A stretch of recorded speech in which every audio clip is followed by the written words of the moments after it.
Hello, everybody, and welcome to Don't Worry, Everything is Fine, the brand new weekly esports talk show featuring special guests, news, and challenges. Joining me every week will be my wonderful co-host, Jackie. Now, it's been a while since we've worked an event together, so it's an absolute pleasure to have you on board. How are you doing? I'm good. I'm even better now, Freya. I get to spend my weeks out with you, talking about everything esports and generally having a good time. Because you're right, I haven't seen you in a while.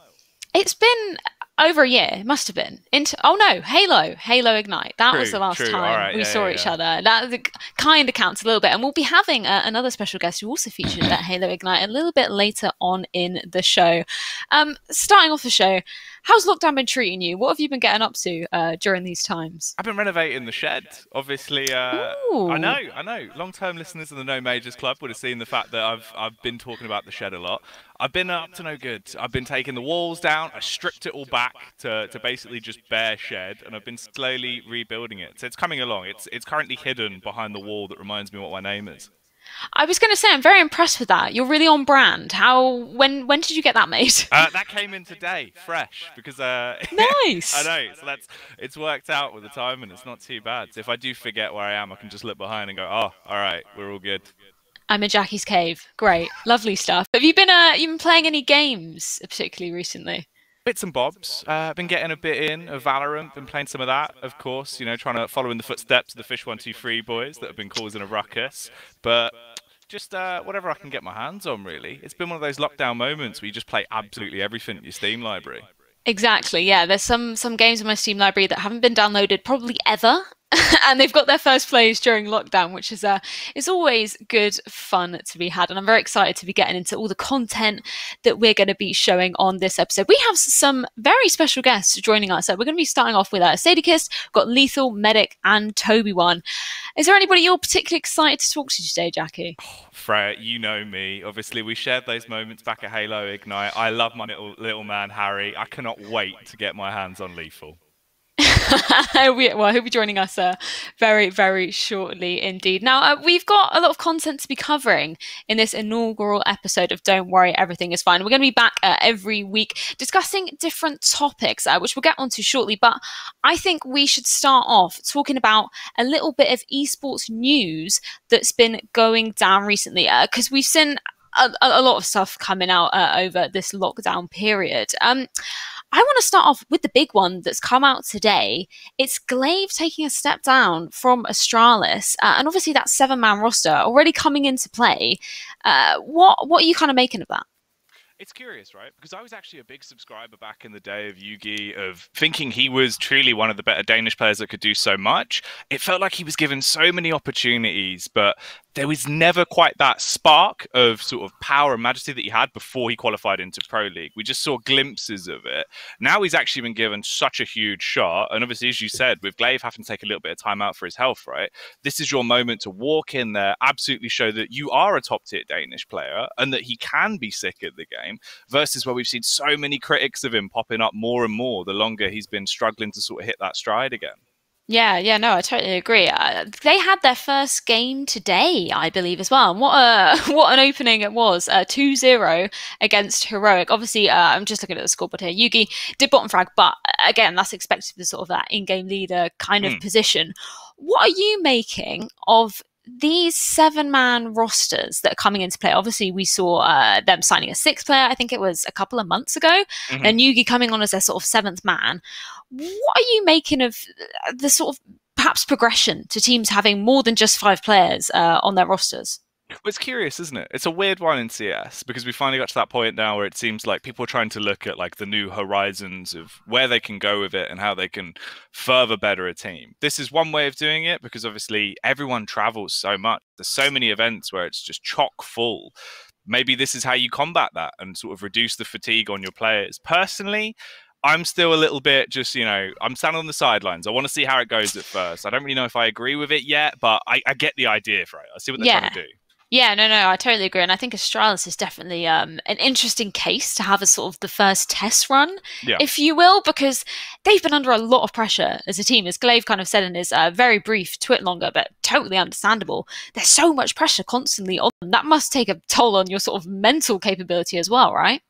I think that's one of the things that's like innately so big that a lot of people don't talk about in esports as well with those sort of teams. Like mental fortitude is through the roof. Like the mental health hit that you must take from event in, event out, all that pressure all the time of literally if you do not perform or you slightly underperform, everyone's on you in a matter of seconds. So for them to try and at least figure out a way to give people time to relax, stay at the best of their game, and also be able to stay in that position for years to come versus burning out, it's certainly good for the players in the long run. I can imagine, obviously, that's like the big point about it. Yeah, key to sustainability for players. I think that's definitely a good way to kind of phrase it. Topic number 2, you mentioned it already. It's got to be Valorant. The rise of this huge game coming out, and it's seen the departure. I've always got to link it back to Counter-Strike. It's seen the departure of many sort of long-time NA pros moving over to try and pursue a career in it as a professional player. Have you played the game at all yourself, Jacky? I have been. I've been getting my hours in. Yeah, I've been sweating a few games as Raze and Phoenix, just living that fragging combo. Yeah, I've had a few games. We have an office game night here at Face It, and that was the first game that we played. Producer Reese is going to love this. He's very good. He's very good at the game. So he was showing us all how to play. We had a 5 stack. It was good fun. Do you see it as a contender to knock Counter-Strike off of sort of the top FPS pedestal? Not like that. Not in the sense that it's going to be able to overthrow Counter-Strike and push it to one side. Like the only benefit to it is I think it has that chance to be healthy competition and at least support both of the games to grow. Because we know what Valve are like. Sometimes they can be very cold in their responses. They don't really like putting a lot of information forward. They just work on Valve time. So with an actual competitor, finally a game that is essentially just CS 1.6 with spells, maybe this will make them be a little bit more vocal about updates and fix some of the issues that people have been asking about for years, right? Yeah, no, I love that. CS 1.6 with spells. That's perfect. That is so beautifully put. And I think you're right. I think we've already seen that, sort of the updates that were coming out. I can't even remember how long ago. Has it been a month that Valorant's been out? Has it been that long?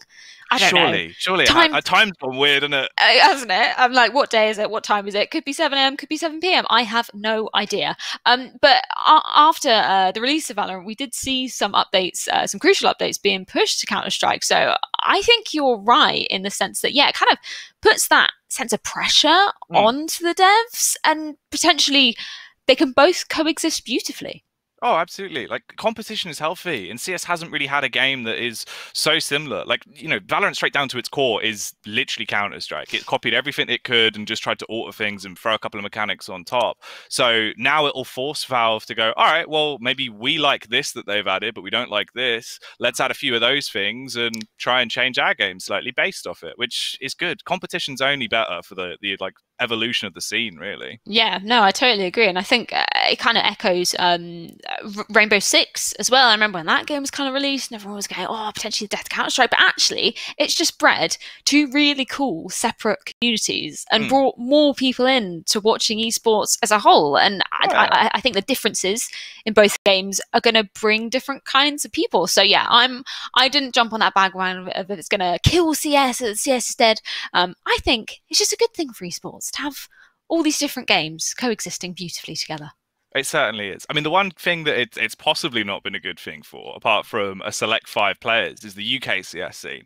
Because I have seen the most departures of anyone I've ever seen. It's like the UK scene literally hit a brick wall and everyone just went, all right, let's just go play Valorant. Yeah. Just give up. Well, yeah. Hopefully not giving up for too long. But that's a great segue into Fish123, the rise of them as potentially the best team, the best team overall of playing in Valorant. And I think it's amazing that we get to see some UK players kind of coming out of the woodwork, really showing what they could do. Have you been watching any of their games at all? I have. And obviously I've known a lot of them for years as well, because they've all been at the top of the CS scene in the UK sort of bubble for many a moon.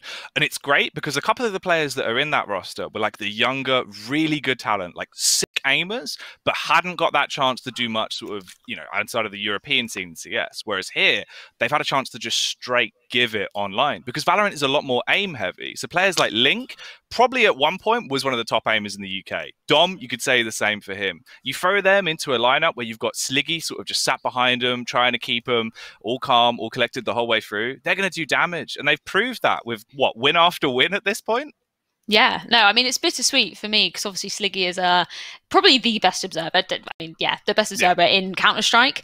So I'm in two minds. I'm like, do I want him to go? Maybe he can balance both. I don't know. We'll see. And our third news story of the day is obviously Atlanta Faze winning Florida home series. I'm not a massive Call of Duty watcher, but I do really enjoy playing the games. Have you been keeping up to date with any Call of Duty stuff? Bits and bobs. I've got to represent my girl Lottie. I absolutely love what she's been up to on the CDL stuff. So I always tune in when I can. I know we had a great time, obviously, with her in Poland. Yeah, she's fantastic. I'm so glad to see her sort of representing. I mean, she was even talking about them. She Oh just yeah. wants to do Call of Duty and Halo. Those are sort of her top games. So yeah, it is fantastic to see her getting to show her stuff over there. Because she moved over to Yeah. was it New York? I think so, because yeah, she just straight went. She was all in, committed to the Call of Duty League for the whole year, and obviously it's been event after event of only positive things that I've seen. So it's good to see at least that's starting to do well. I think viewership's going back up a little bit as well. So CDL potentially back on the rise. Yeah, and I think that's sort of a good point to make about kind of events having to adapt Hmm. to the current environment. We're seeing a lot of huge events that are meant to be played getting cancelled. Unfortunately, it's the best thing to do in this situation. But having to transition them into sort of online broadcast, sort of similarly to as we're doing now. And I think that's the really cool thing about esports is that we can adapt. We don't just have to get rid of events entirely. It's just adapting and making them go online. I think that's pretty awesome about our community. Oh, it is. It's what we used to do as well, right? Like everything was online, and then slowly we started getting to that point where we could feasibly do live events and we could do more and more. So it's kind of refreshing to see how quickly everyone just went, right, we need to plan, a calendar of things that we can do over the course of this and support everyone in the scene, support the players, support the talent, which is sort of where this show was birthed from as well, right? The idea of just keeping us all doing something, keeping us sane. Yeah, exactly. Well, esports has been keeping us sane indeed. And I think that's a perfect segue into speaking about our topic of the day, which, if you guys aren't familiar, it's casting, which I am no expert in myself. I think it's potentially one of the hardest roles in the talent pool. But Jacky, you've actually casted a huge variety of games. What do you love about commentating so much? It's a weird thing for me because it was the fact that obviously I started commentating, I think it was like 2014, and I met Hugo for a Reddit thread, and we entered a casting competition together and got told that we were going to like run this Twitch channel and commentate the games. And I found one of these videos, I looked back on it, I haven't done anything with it and just kept it private for years.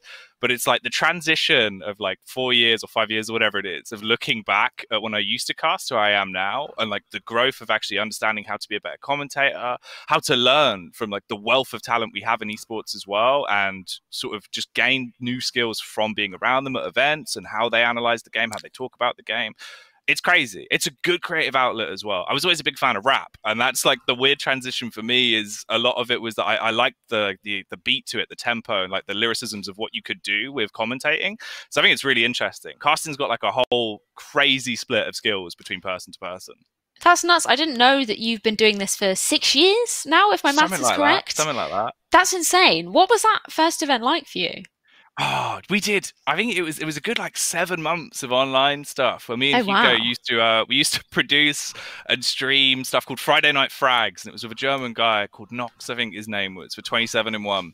It was a really weird point in time, but it was fun. Like it was the first sort of chance where it was like you've been given a show, you've got like 2,000 people watching. Talk about these two teams, and obviously both of us were trying to like find out, oh, who's the color caster, who's the play-by-play, who hosts, who does this, and obviously like skirting around all the ins and out of esports. That at the start you're just two guys with a microphone. You're like, I don't really know what I'm doing here.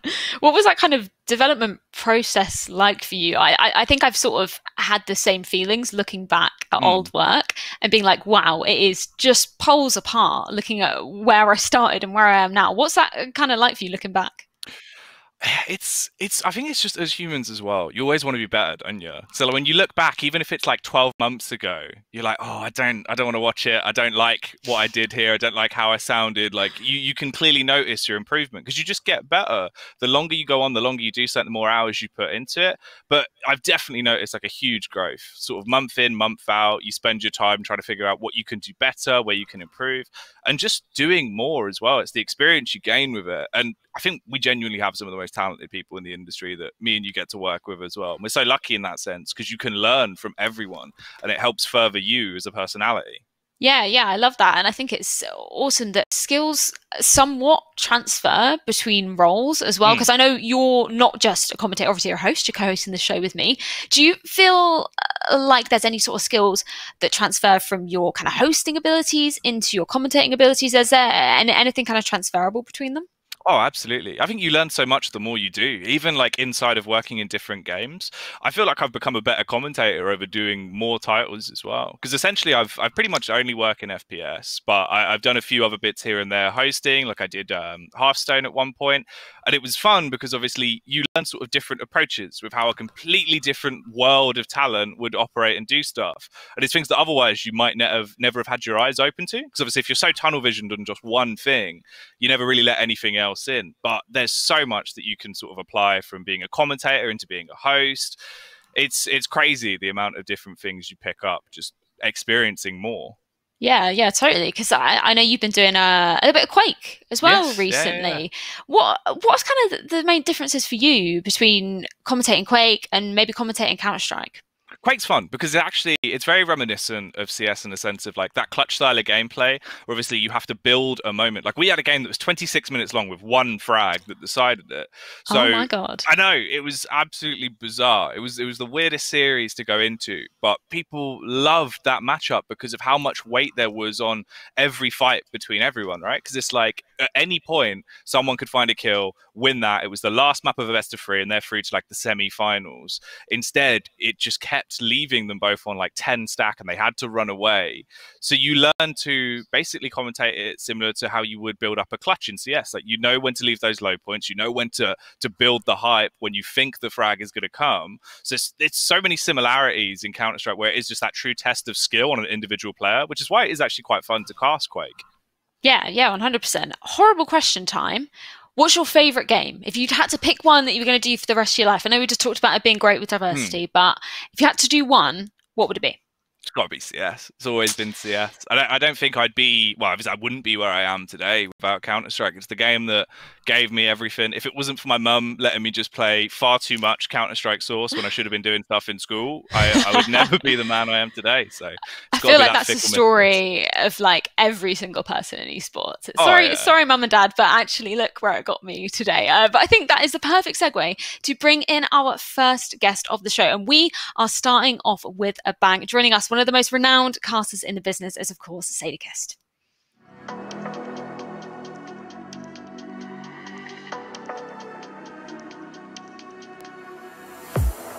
Wants to try and hold off the rotations. Oscar's gone. Chris isn't. Op still in the picture. Op still very much in the round. Oh, Chris! He's found 3. It's down to a 2-on-2. Chris, can he close this with an ace?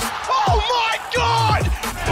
Season 8, Astralis are the champions of ESL Pro League, and for the first time in history, the best of all fucking time, Intel Grand Slam, it's Astralis!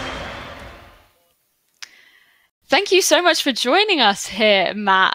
You went out for a little bit of a bike ride beforehand, and I was going to ask how it was, but it didn't end well, did it? No, look, I've been riding a lot during the lockdown.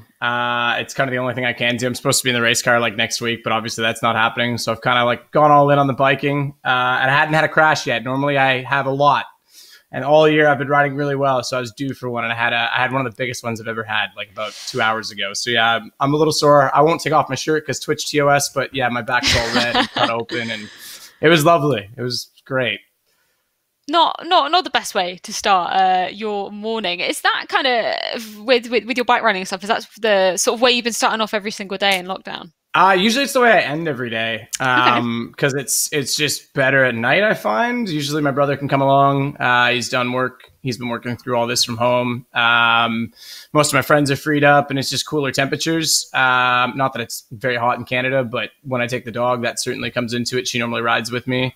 So today I thought, well, I'm busy all night tonight. I've got some sim racing stuff tonight. I'll go early. Apparently I'm not a morning rider, so maybe that was the problem.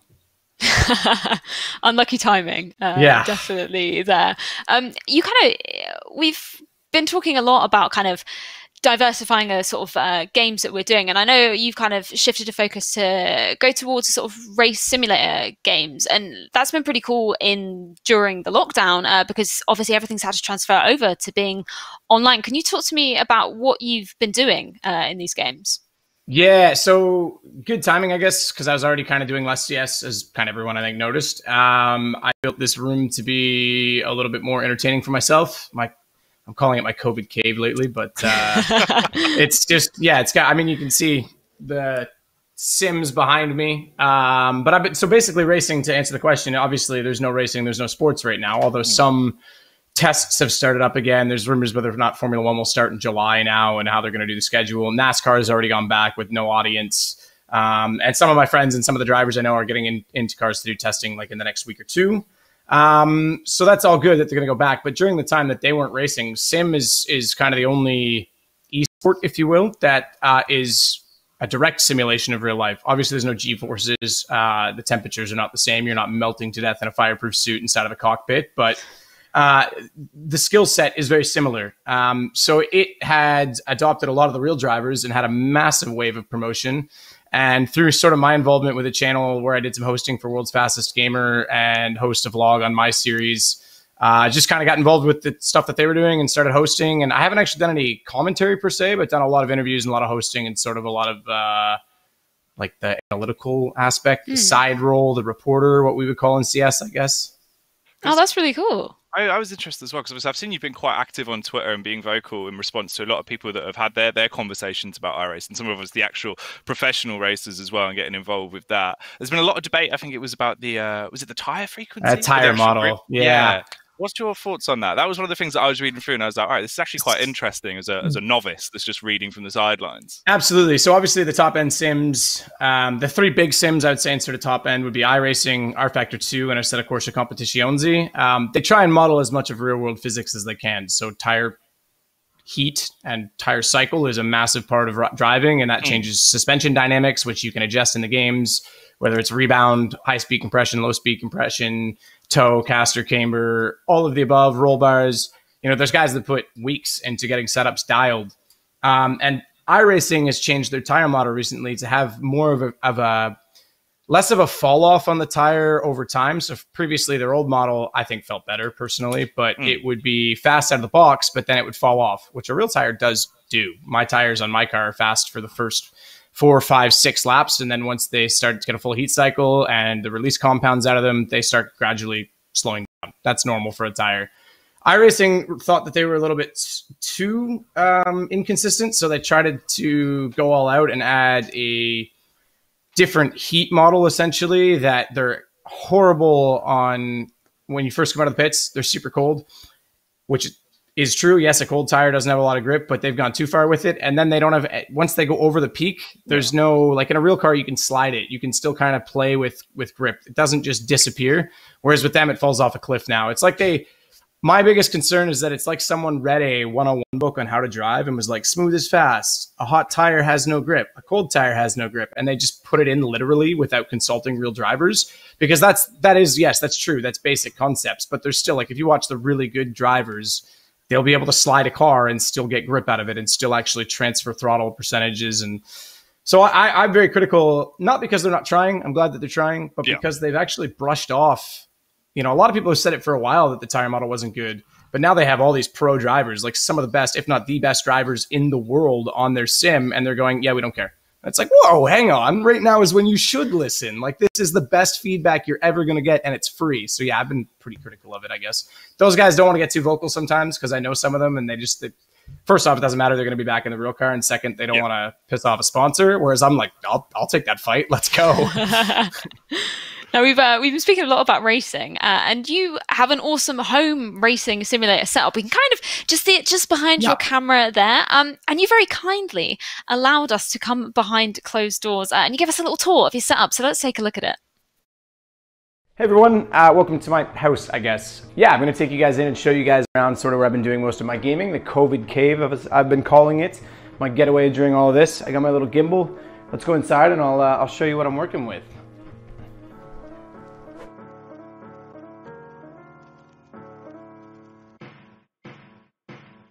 So yeah, here we are. This is it. This is the COVID cave, as I was saying. So we'll start over here. Little laptop setup. That's a 2016 Blade.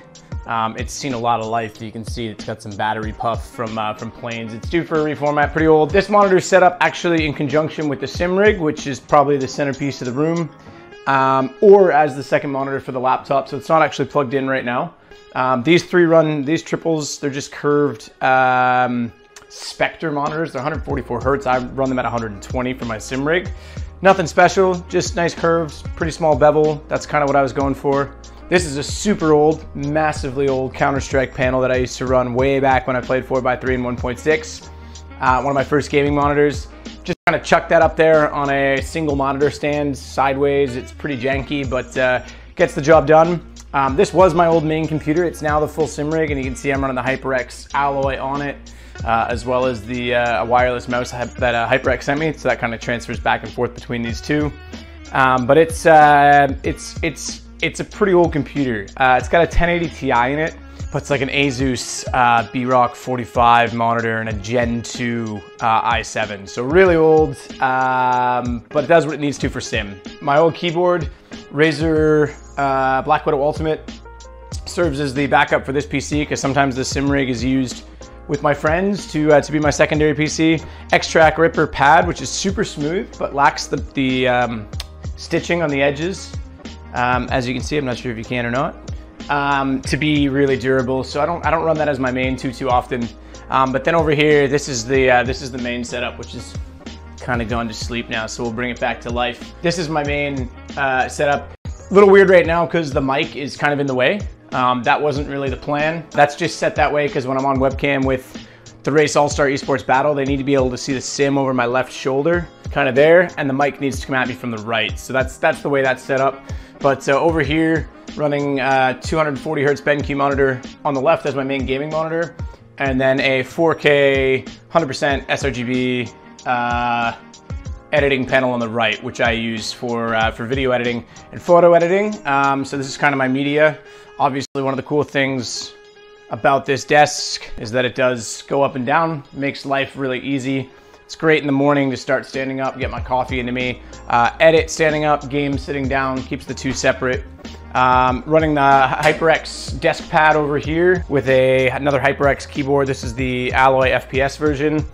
FK, I think this is the one, yeah, FK1 Zowie. My EC2 broke, unfortunately, so I don't get to run that as often.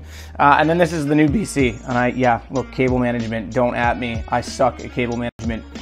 This is running the 2080 Super with an i7 9700K, I think, in that one. I've got another one down the hall, but that's used for other stuff. It's got about 6 terabytes of solid state in it.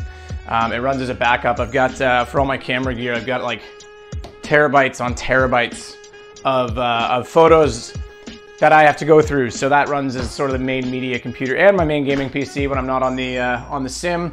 I guess we can go through the sim. I'm sure lots of people would like to. Sim is a Fanatec setup running the Club Sport wheelbase, the 2.5, Formula rim on top of it, but I've also got the BMW wheel here as well, which is a bit heavy in my opinion for the belt-driven wheels, so I don't use it too often. I only use it when I'm in a car that requires slower inputs, and I don't have to work as quickly.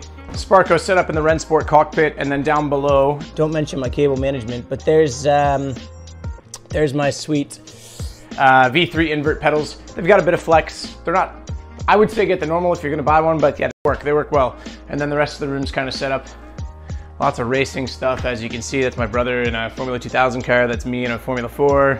My helmet sits there in the off season, which obviously right now has been extended. And then on this side of the wall, you've got the lovely Henry G and myself. And then yeah, the sim rig's got the whole trophy set up above it. So that's it. This is the COVID cave. The lighting, obviously, I use for various things, but it's on right now to just give us some aid to make sure we can show you around properly. So hopefully you guys enjoy. I know I do, where I get to sit and hang out, and hopefully you guys have a cool setup that's keeping you sane as well when you game. That is the setup to end all setups. I don't know about you, Jackie, but mine definitely doesn't stack up to that. I'm jealous. I'm jealous, Matt. The one thing I'm a bit upset about, though, there was no Jaden feature. What's going on, So actually, I meant to mention it. I don't want to move my webcam because it's jarring, but there's a rug in the middle that's just like a circular spot rug that's there strictly for her, for when she comes into the room and she wants to lay down. But she was outside. It's nice weather, so she seldom comes down here unless she wants me for something or wants a treat. So, like, I'm pretty sure she's outside on the front step right now where she was yesterday when I filmed that as well. So. Oh, I'll let you off. It makes sense. It makes sense. Yeah, she's allowed to enjoy the good weather. That's fine. How long did it take you to build that kind of entire room? Has it been like a gradual process? Yeah, pretty much. I mean, this year, again, being home a little more, a couple things motivated it. One, again, being home more, I wanted to buy some stuff and really up my game because that old PC, the 1080 Ti is great, but the motherboard is awful, and it was starting to get maxed out quite a bit. So I knew I needed to at least upgrade that. And then I thought, right, well, I might as well just do a whole new computer, leave the sim dedicated. And then that enables me to run a dual monitor over here strictly for the 4K editing monitor. The 240 hertz, okay, that's great. That's good for gaming, but I game pretty casually. I'm more interested in although I'm still haven't gotten really into it yet, but building into my photos again and just catching up and just doing some media editing and whatnot. Just to open that up again. So that was one of the motivating factors. And then Autonomous reached out to me and said, hey, you want to try one of our desks, which was completely out of the blue and at the exact time that I was building everything. So I was like, yeah, done. So then it just kind of all worked out. So yeah, I'd say good timing because of all the times to be locked down. Like if this was last year, I had just one PC running and it was maxed out all the time. So yeah, that standing desk. So I've always wanted to try one. How does that kind of change up your routine at all? Totally, yeah. So like I said in that video, I start in the morning with it always standing, which is good because when I get out of bed, if there's some days, especially in the winter here in Canada, where you get out of bed and you sit in this chair and this is it. This is your day. You're gaming all day. So it's nice to stand up and be limber and keep moving. And I like it too because if I'm standing up and editing, I'm a little more loose and I don't get as tired staring at the monitor. Some people argue that there's more creativity standing up, painters drawing, etc. They would all say that. And then it keeps my mindset different. So when the desk is up, I'm usually trying to work. And when I put it down, okay, now I'm in gaming mode. Whereas previously, and I'm ADD and I'll admit that, I would sit and I'd be doing something, but I'd be in like a gaming position while I was doing it. And then I'd be like, well, I'll just click this button and now I'm gaming and get nothing done. So I think for me, yeah, it's actually really nice. Keeps you off the underlord and a bit more focused on the editing. Yeah, absolutely. I can definitely attest to that. As you can probably see, this is an office/bedroom. Living in London means there is literally no space. But you just like moved house and everything though. Yeah, so you're still working on the whole setup. Oh, which is why everything is so plain behind me. It's so frustrating. I have all these design ideas, but no, can't order anything at the moment. But that can wait. It's not too desperate. I also kind of wanted to talk about you were sort of alluding to it earlier, sort of step back a little bit from Counter-Strike, going to less events, focusing more on the racing. What kind of prompted that change from you? I think it's been a long time coming. I did an AMA and I don't know what I was thinking. I thought when I did the AMA, I'd have the video out 3 days after, and it's been 2 months and it's 5 hours long and there's 138 questions and it's probably going to be another month by the time I get it all edited. But it does address a lot of that. It was just time. I think mentally I was pretty drained, similar to Glaive. Like he was saying, he was kind of burning out. I was burning out, but then with me, it's, I guess, a character flaw, if you want to look at it, is that, and someone pointed this out, I think it was Sam, Richard Lewis's producer. He's like, I've dealt with you all, and I know what you're all like. He's like, you're the kind of guy that you're an asshole and you explode, but the next day everything's fine. And the problem was I was just getting more and more irritable, and I was like getting more and more on edge with people, which is, I'm very, like, if you watched my video where I crashed my car this summer while I was racing, or last summer, I guess now, you know, everyone was like, wow, I've never seen a driver react that way. Like I punched the steering wheel and I was swearing, but that's it. It's out of the system. And then for the rest of the day, it was like, okay, what do we got to do to get this back in the trailer and get it fixed? So I don't know. I deal with things, like I say, not everyone would agree with that method. But it was just getting really, really tense all the time. And Henry and I were bickering. And it was almost like a bad marriage we were keeping together for the kids, and the kids being the community. And it's like we were better apart for a while. So I was kind of considering doing some other stuff. There was a lot of politics going on in the scene. There always is. And I just kind of thought, right, if I'm going to try racing and sim racing, it's going to blow up in the next year or two. Now's the time to at least consider it. And I'm not so naive as to think that at 31 years old, I'm going to go and race a car on a track somewhere as a profession. That ship sailed when I was 16, 17. And really, I was never even at the dock. but I can at least use that expertise and my esports sort of background and commentary background and maybe go somewhere with it. So it's just kind of trying different things, being home a little more. I guess ultimately end goal is better mental health, enjoy what I'm doing a little more. And I'm not ruling CS out. I still did a few events when I was asked, and I certainly could see myself maybe going back to it or maybe some other game down the road. But it's just for me right now, it's just a reset period, I guess. It's my midlife crisis. That's kind of one of the things that piqued my interest as well, because obviously when you came back for ICE, it was like the old you again. Obviously you seemed refreshed, you seemed like you were basically throughout the course of that tournament so invested in it once again. It was the classic quips coming out. Was that a matter of also just having time to be you and just chill out, actually not travel week in, week out, and reset a little bit that put you back back on form? I think so, yeah. I think like it seems weird to like we have an amazing career as casters. Yeah. We get to travel the world, which I'm already missing like crazy right now. And we get to see some cool places, and we get to be involved in a really high energy and exciting industry. And, you know, I'm not so vain as to say that I love attention, but we get to have attention and we get to have a voice and we get to be a part of something, you know, and that's kind of fulfilling in a way. But I at the same side, I can't stare at another hotel room ceiling. Like the amount of times that I would leave the venue and there's nothing else for me to do other than go to a bar, which that got old really fast, or go to a restaurant and spend money eating food that I don't need in my body. Eventually I went from being this really excited kid in my first tournaments in Romania and like every weekend renting a car and driving through the mountains to literally just sitting in hotels waiting for the event to be over. And like, it was just enough. Like I had to find a way to reset. And I think you're right. When I came to ICE, I was refreshed and I was just a little more myself again because I got to come home and be myself. I said to Glaive, I said, like, go be Lucas. Don't be Glaive can wait. It's the same for me. It's like, go be Matt. Sadokist can wait. Like, I can get back to that later. So that was a big part of it. And I also think in terms of like the quips and stuff, I think I sort of 2016, 17, when Duncan was like, oh, he's the best of all esports, whatever. I think I'd hit like my natural peak in that everything, all the poem references, all the lyrics that were on the top of my mind, I used them up. And then I was like, well, shit, now I'm known for that. And I started like overthinking it and like trying to think like, I never really sat down and wrote lines, but like, it was like, I've kind of run dry and I was losing my motivation. So I think you're right. Like just all of that came back once I had time to catch my breath. Yeah, and I think that's what's been so kind of refreshing about also seeing Glaive taking that step back is actually the praise that he's received for it. People are realizing actually burnout is such a real thing within esports, and you can't expect somebody to be living under that pressure for so long and still hitting those same ceilings. So I think it's pretty cool that as a community we've kind of begun to notice that more and appreciate that actually this is a really difficult sort of field to be in, especially if you're attending every single event, you're traveling literally around the globe. What, 2, 3? You had I think it was you, Matt. Yep. You had like a tracker for the flights, right? I do. Yeah, it's it's cool, but then it's also depressing. Yeah, there was, I think one year I did 112. Now I count segments. So like when I leave here and fly from my small town to Toronto and then Toronto to Frankfurt and Frankfurt to Stockholm for an event, that's one trip, but I count that as 3 flights.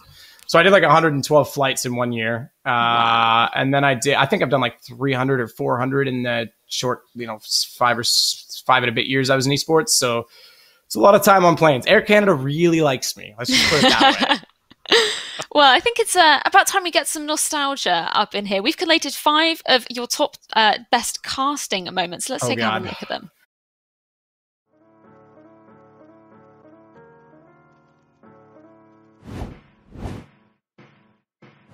It goes down. Simple's going to hold up, but he won't get spotted just yet. It may catch Bialy off. Does with an eagle shot. Lovely so. The bomb planted. No kit. Does have armor if he can grab an AK. Okay, all right, Simple's going to go. That's enough. He's got 2 one-taps. He's feeling it. Deagle shot's in. He's picked up an AK as well, and he's electing to stay with the pistol. Simple, he's up to the 3rd, and the AK pulled out. Oh my God, Simple. 4 kills on a round that he didn't even look like he had a chance, and then fused to go to 14 for Na'Vi. Wants to try and hold off the rotations. Oscar's gone. Chris isn't. Op still in the picture. Op still very much in the round. Oh, Chris! He's found 3. It's down to a 2-on-2. Chris, can he close this with an ace? Oh my God!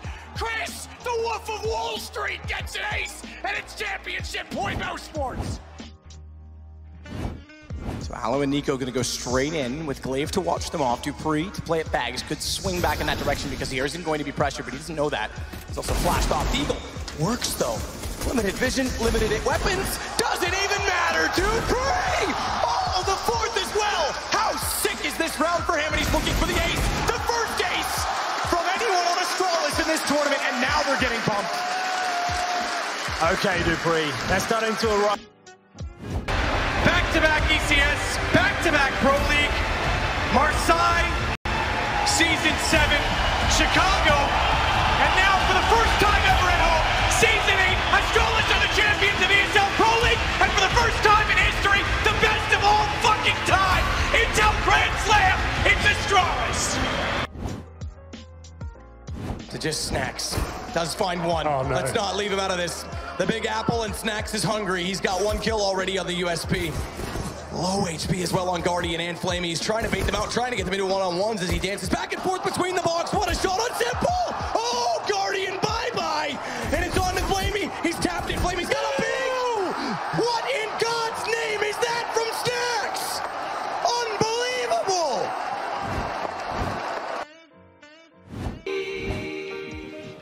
Just a poor boy. I need no sympathy because I'm easy come, easy go, little high, little low. Anyway, the wind blows doesn't really matter to me.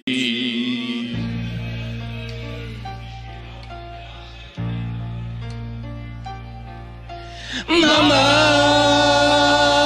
just killed a man, put a gun against his... Can I have some context for that last clip? What was that? Oh, well, Jacky, you were there. Dude, like, the mental bit about seeing that as well is I think that was the first time I'd ever done, like, a European LAN event for CS. And obviously, we were just doing stuff like that. It was mental. It was such a weird one to be at. Different times. Like, what was that, 2016? They were, like, encouraging us to drink on the broadcast. Like, imagine that now. Like, ridiculous. Yeah, that LAN it was fun, but even I was like, what the hell are we doing? Like, the whole time, I had no idea what was going on. Like... we were making up things, I think, as we went. Like, there was no casting schedule. It was just like, sit down, do a game, do your thing. Yeah. Have a drink, chill out. Yeah, I guess Summit's like the closest to that now. Yeah. Yeah, that's pretty cool. I wanted to kind of pick up on the number one clip we selected, which I think is correct, the Snacks Big Apple moment. Can you kind of remember that moment going down? Yeah, so it stands out for a couple of reasons. It probably is... in terms of, this is where I get technical, but in terms of adulation, in terms of delivery and how I built the play, it probably is as good as you can get it. Partly due to luck. You know, Big Apple Snacks is hungry. Boom, he's dead. Okay, round's over. No one's ever going to remember that line. It's just gone. So he pulled off the clutch. And it was also at a point in our career where Henry and I knew we were getting to be among the top, and we were like, we just need a couple of moments. And when that one happened, I was like, that's it. That's done. We got it. That's the one we need. Lock it. But it was just like Snacks was having a crazy game. There was actually 2 from that exact series that you had. The 5th play in the top 5, the simple Deagle on Train, was also in that exact same series. And then if you want to look at New York, you had Chris J from 2018. So 3 of those clips were all from New York. But that play, yeah, like Snacks was just having a crazy game. I think it was, I'm sure the score was at the top. I always forget. I think it was like 12-3. It wasn't even a close game, but it was how many clutches there were. And like, there was just something about it. Like, I was like, let's not rule him out of this. Cause like, he's just been doing this all game. And it just built up. And like the Oh Guardian bye-bye, it just like, it was like, I didn't even like, he just peaked and was gone. I was like, oh, see ya. Like, and it was just really good. Like the whole build up was good. It was pretty natural. You know, following Flamey's got a peak. And then the other thing is like, Henry doesn't get a lot of credit in a lot of the highlights because I'm the one doing the play-by-play. But Henry was really good at knowing when to shut up, which is a skill a lot of casters don't have. And he just let the crowd do its thing. I said unbelievable, and then he jumps in and like hammers it home. So it was just really good altogether on both sides of it. Yeah, it gives me chills watching those moments back. Now, correct me if I'm wrong, but your father is or used to be a radio broadcaster, right? Yeah, way back. That's awesome. Did he kind of give you any tips when you were first starting out? Yeah. So I remember there was days I remember going to when I was they didn't hire daycare. They were just like, we'll bring him to work. There was days I would put radio, and I think there was one day I like pressed a button and muted his mic live on air or something, and he was not too happy, and I don't think his boss was too pleased that I was in the studio.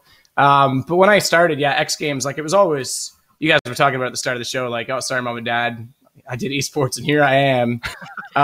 It was kind of like that with me. Like I went from being like super athletic, bright sunny day, and I'm in my room gaming nonstop. And they were like, is something wrong with this guy? Like, is he depressed? Like, and then it was like, okay, get off your ass and go do something. And then I got X Games, and it was like, oh, you're making money? This is sweet.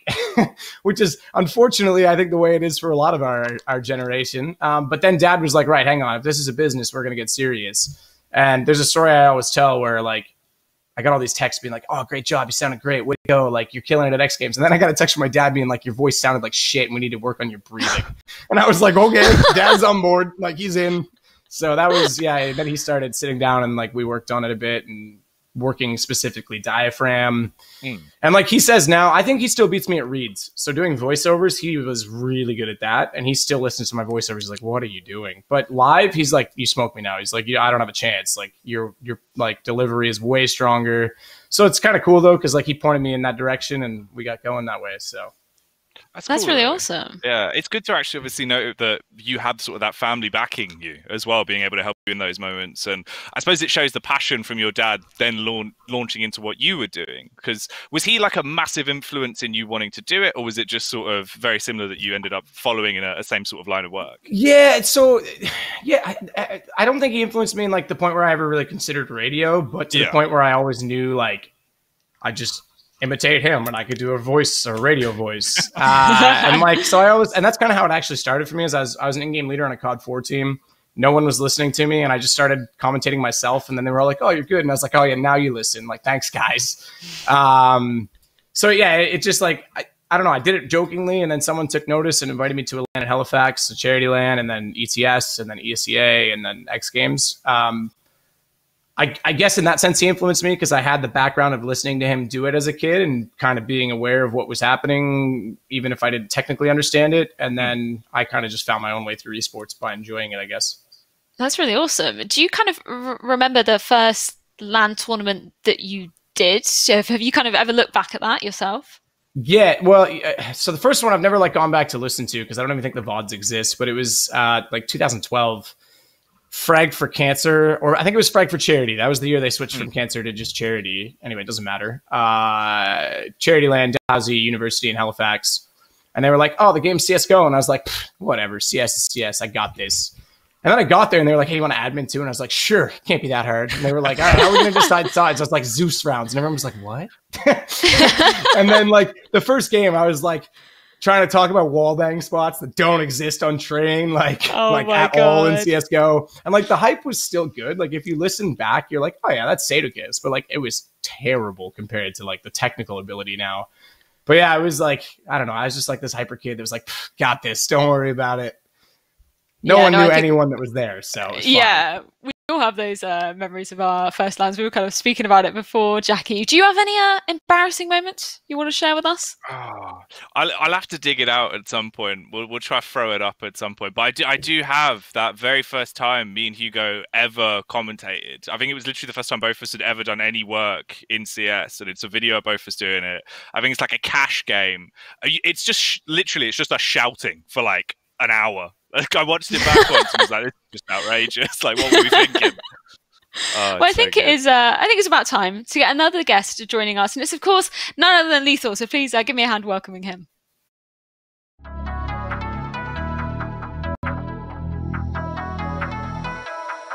Try and get away from him in any way he can, and he's literally just going to go for here. Will he be able to finish him off? Not sure. Yes, he will, and it's going to tie things up, and it will go to sudden death. But the rails have to hit at some stage, but it decides to fall off anyway. I don't think it's going to happen. It's effortless. We'll need to play the same game as he did in map number 1.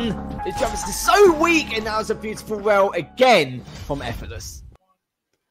Thank you so much for joining us, Lethal. Me and Jackie were just kind of reminiscing. The last time that I saw you, at least, was at the Face It Ignite, the Halo event we did. So what have you been up to since then?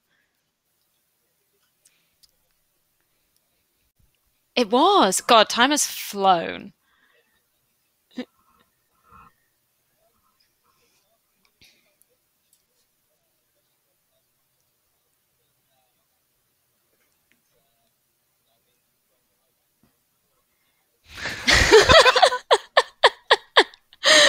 everybody can attest to the fact that everyone's just hair is just growing. No chance for anybody to get a haircut. Although I've been trying to convince my partner Joel, his hair grows so like he has to get a haircut every 3 weeks. So it's so long at the moment, and I'm begging him to let me cut it. Do you think you should trust me on that? Oh, go on.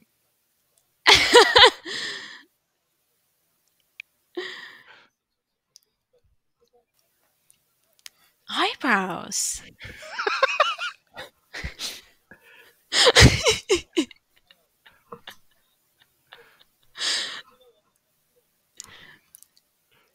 You are looking quite wise.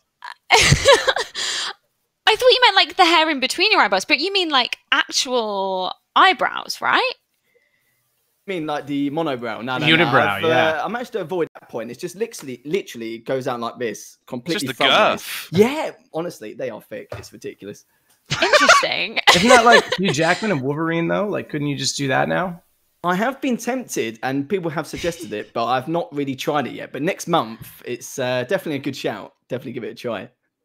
Well, getting back onto the esports topic, you said you've been grinding some content recently. Any particular games that you've been focusing on? Yeah, so with Halo Master Chief Collection, that's only been released on the PC. Each and every game has been segregated, so they'll bring out Reach first, then Halo 1, and recently Halo 2 Classic and Anniversary has been released.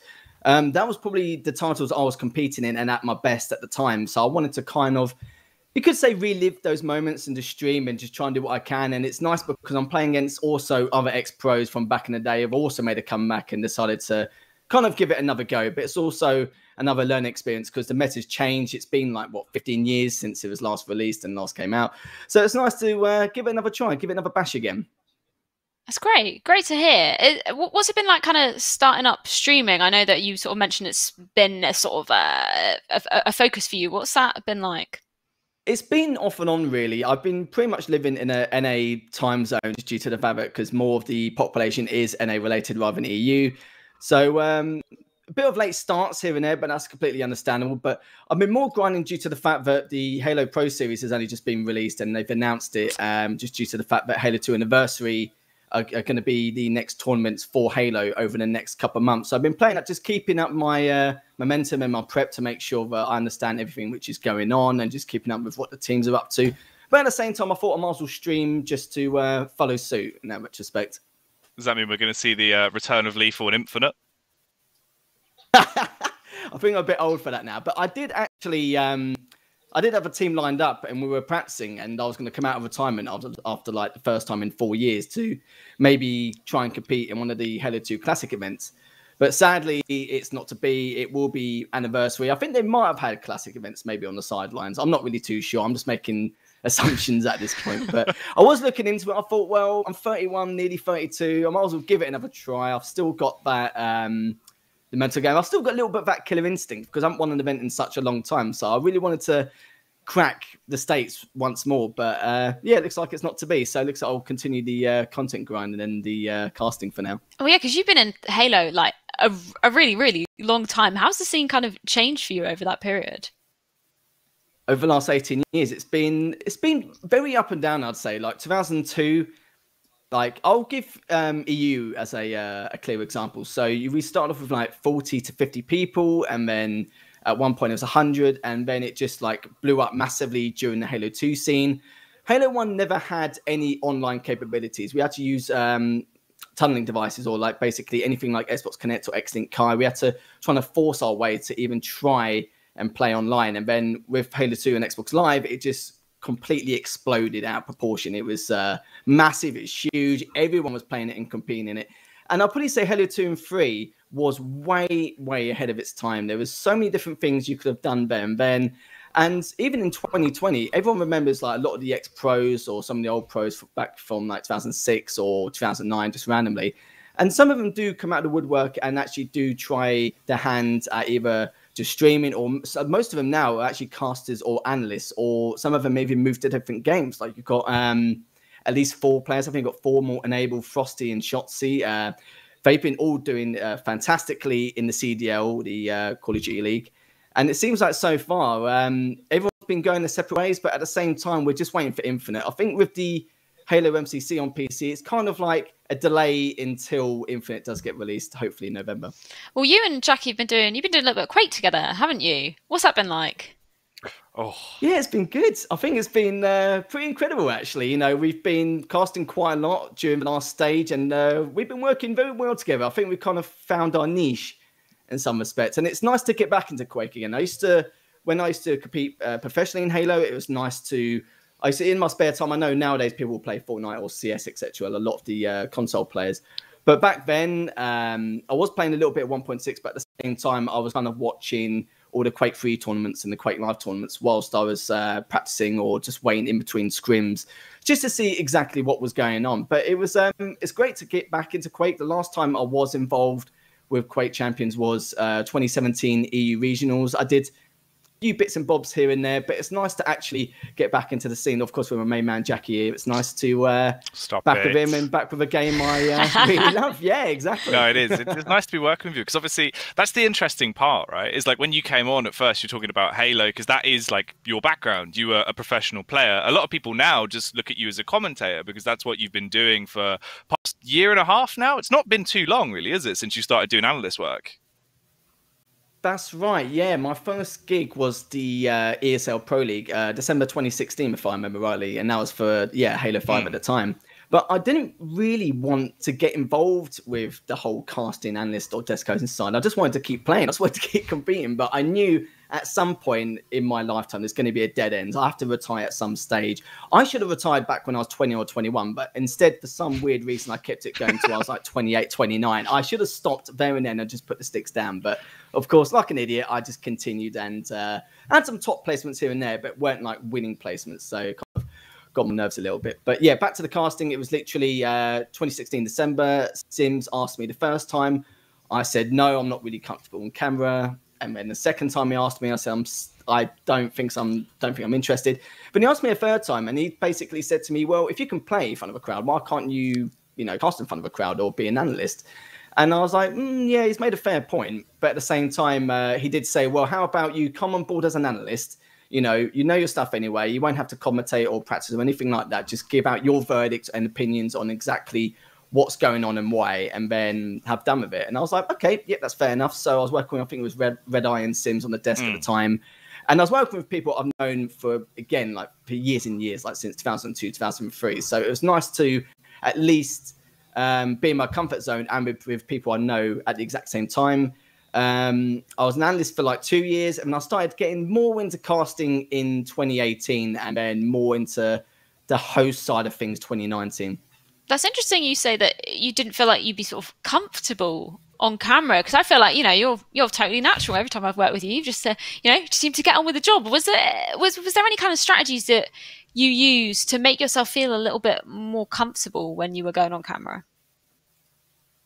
It's quite tough. Just thought I'd just myself and just I know about the game already. Why can't I think one of the main things to talk about is the fact that I only wanted to cast a game if I analytically knew it to a certain degree. So I wouldn't, if someone asked me to do, I don't know, like CS or maybe like Rainbow Six Siege or Quake or anything like that, I'd have to know it to a degree, or at least play it to a, not a very high level, of course, but to a decent level where I know that I can just make myself feel as natural as possible on broadcast.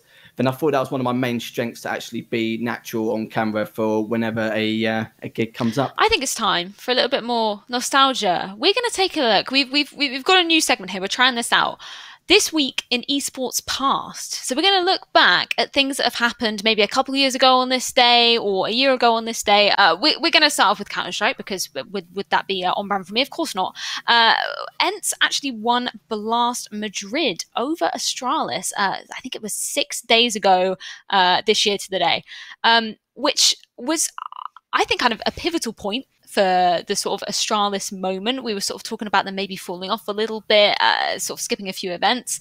And this, I think, kind of cemented that period of doubt for Astralis. I don't know whether any of you guys remember that. I do. I remember this happening and being pretty shocked by it. Obviously, ENCE was up and coming. We saw them at the major. That was kind of their breakthrough when they made the finals and played Astralis, but Astralis destroyed them there. And I thought, okay, fair play. They got there. They got an up-and-coming team. Lexi B is a good game leader. God, they should have never removed him. But it's ridiculous that you think about like how fast that team went up and then straight off a cliff. Yeah, no, I totally agree. And it's kind of interesting, obviously, going into the Berlin major, which is so weird to say is the most recent major we've had because it just feels like a lifetime ago. People doubting Astralis because of these kind of performances, and then it was just like, no, actually, there is just no reason to doubt them at all. Yeah. Like as well for me, just to remember that event with Blast, because they beat them on Nuke, didn't they? And that was still where wasn't that when the Astralis that was the time they lost? Yeah, I think it was 34 wins on LAN or something at that point, or maybe more than that. Nuts. It's crazy. That is crazy. God, I remember those days where, you just wouldn't let it go through against Astralis. So that was just something you just wouldn't do. Pivoting to League of Legends. This time a year ago, G2 won MSI over Team Liquid. Team Liquid unfortunately placed second. We got any League of Legends fans in here? Not really. I can say that I played League for half a game and uninstalled it. I like TFT. TFT is my favourite thing. Don't know whether we've got any TFTers in here. I'm more of an Underlords boy. I've been sweating my games of Underlords. That's what keeps me going. Definitely, mate. It's the perfect fight game. It's so good. A lot of the boys were playing that. I can definitely remember that being a green room topic. How quick and easy it was. Even a green room action at times. I'm not a League guy. I can't say I'm not a fan, but I can't say that I followed the esports closely enough to have opinions on stuff like that. I don't know. I feel guilty. Like I feel like when you're in esports, everyone expects you to it's almost like obligatory. Like you have to know everything about every esport, but I don't watch every sport. I only watch the ones that I'm into. Exactly. And there's so much going on with every single game. There's literally so much. I don't even think I have the brain capacity to absorb every single game in the esports scene. And then pivoting to Dota 2 as well. It seems like this time a year ago was not a good time for Team Liquid because they also came second to Team Secret at the MDL Disneyland Paris Major. I think that's awesome that there was a major in Disneyland Paris. That's so cool. That's where I want to be. Yeah, I would. I've never done Euro Disney. I've walked around the gates in Cali. We didn't go in. DJ really wanted to go in. Prius, the Observer. He loves Disney. And I've been to the Florida one as a kid, but that's it. I think my first trip to Euro Disney was when I think I was 4. And the only memory I have of it, this is really sad, is getting stuck in an elevator. I walked into a lift. I remember turning around and it closes and my parents are outside. And I could just see my mum's face right now, almost crying. And then I think the lift got stuck or something. I don't know. I don't know how I made it out of that. But it was a ride, Freya. It was called Tower Repair. Okay? That's the exact check I was going to do. I think you've misunderstood. I mean, me and Harry ended up going to Disneyland in Cali. December? Was it December 20th? January, I think it was. It was early Jan, literally before all of this kicked off. Yeah, just we had time on Splash Mountain. It was a great day. Oh, very nice. Good choice. And then the final, I don't know whether this counts because it was meant to be happening right now, but I thought I kind of had to throw it in there. The Rio Major was meant to be starting on the 11th of May, and I think everybody's heart could kind of break, obviously for the right reasons that it's been postponed. But it's still gutting thinking that right now we could be right in the middle of teams battling out for that major title. Yeah, absolutely. And I think again, a question in the AMA that I haven't released yet and should have released 2 months ago. Someone asked me is there going to be a Na'Vi era? And I was like, yeah, it's right now. And they just got robbed. They finally hit that peak. And then it was everything's canceled. See ya. So I don't know if they'll get back to that level. The other question for me is I'm not going to reveal it, but I've heard pretty strong sources telling me who is going to host the next major. And we know that Valve's pretty strict on that.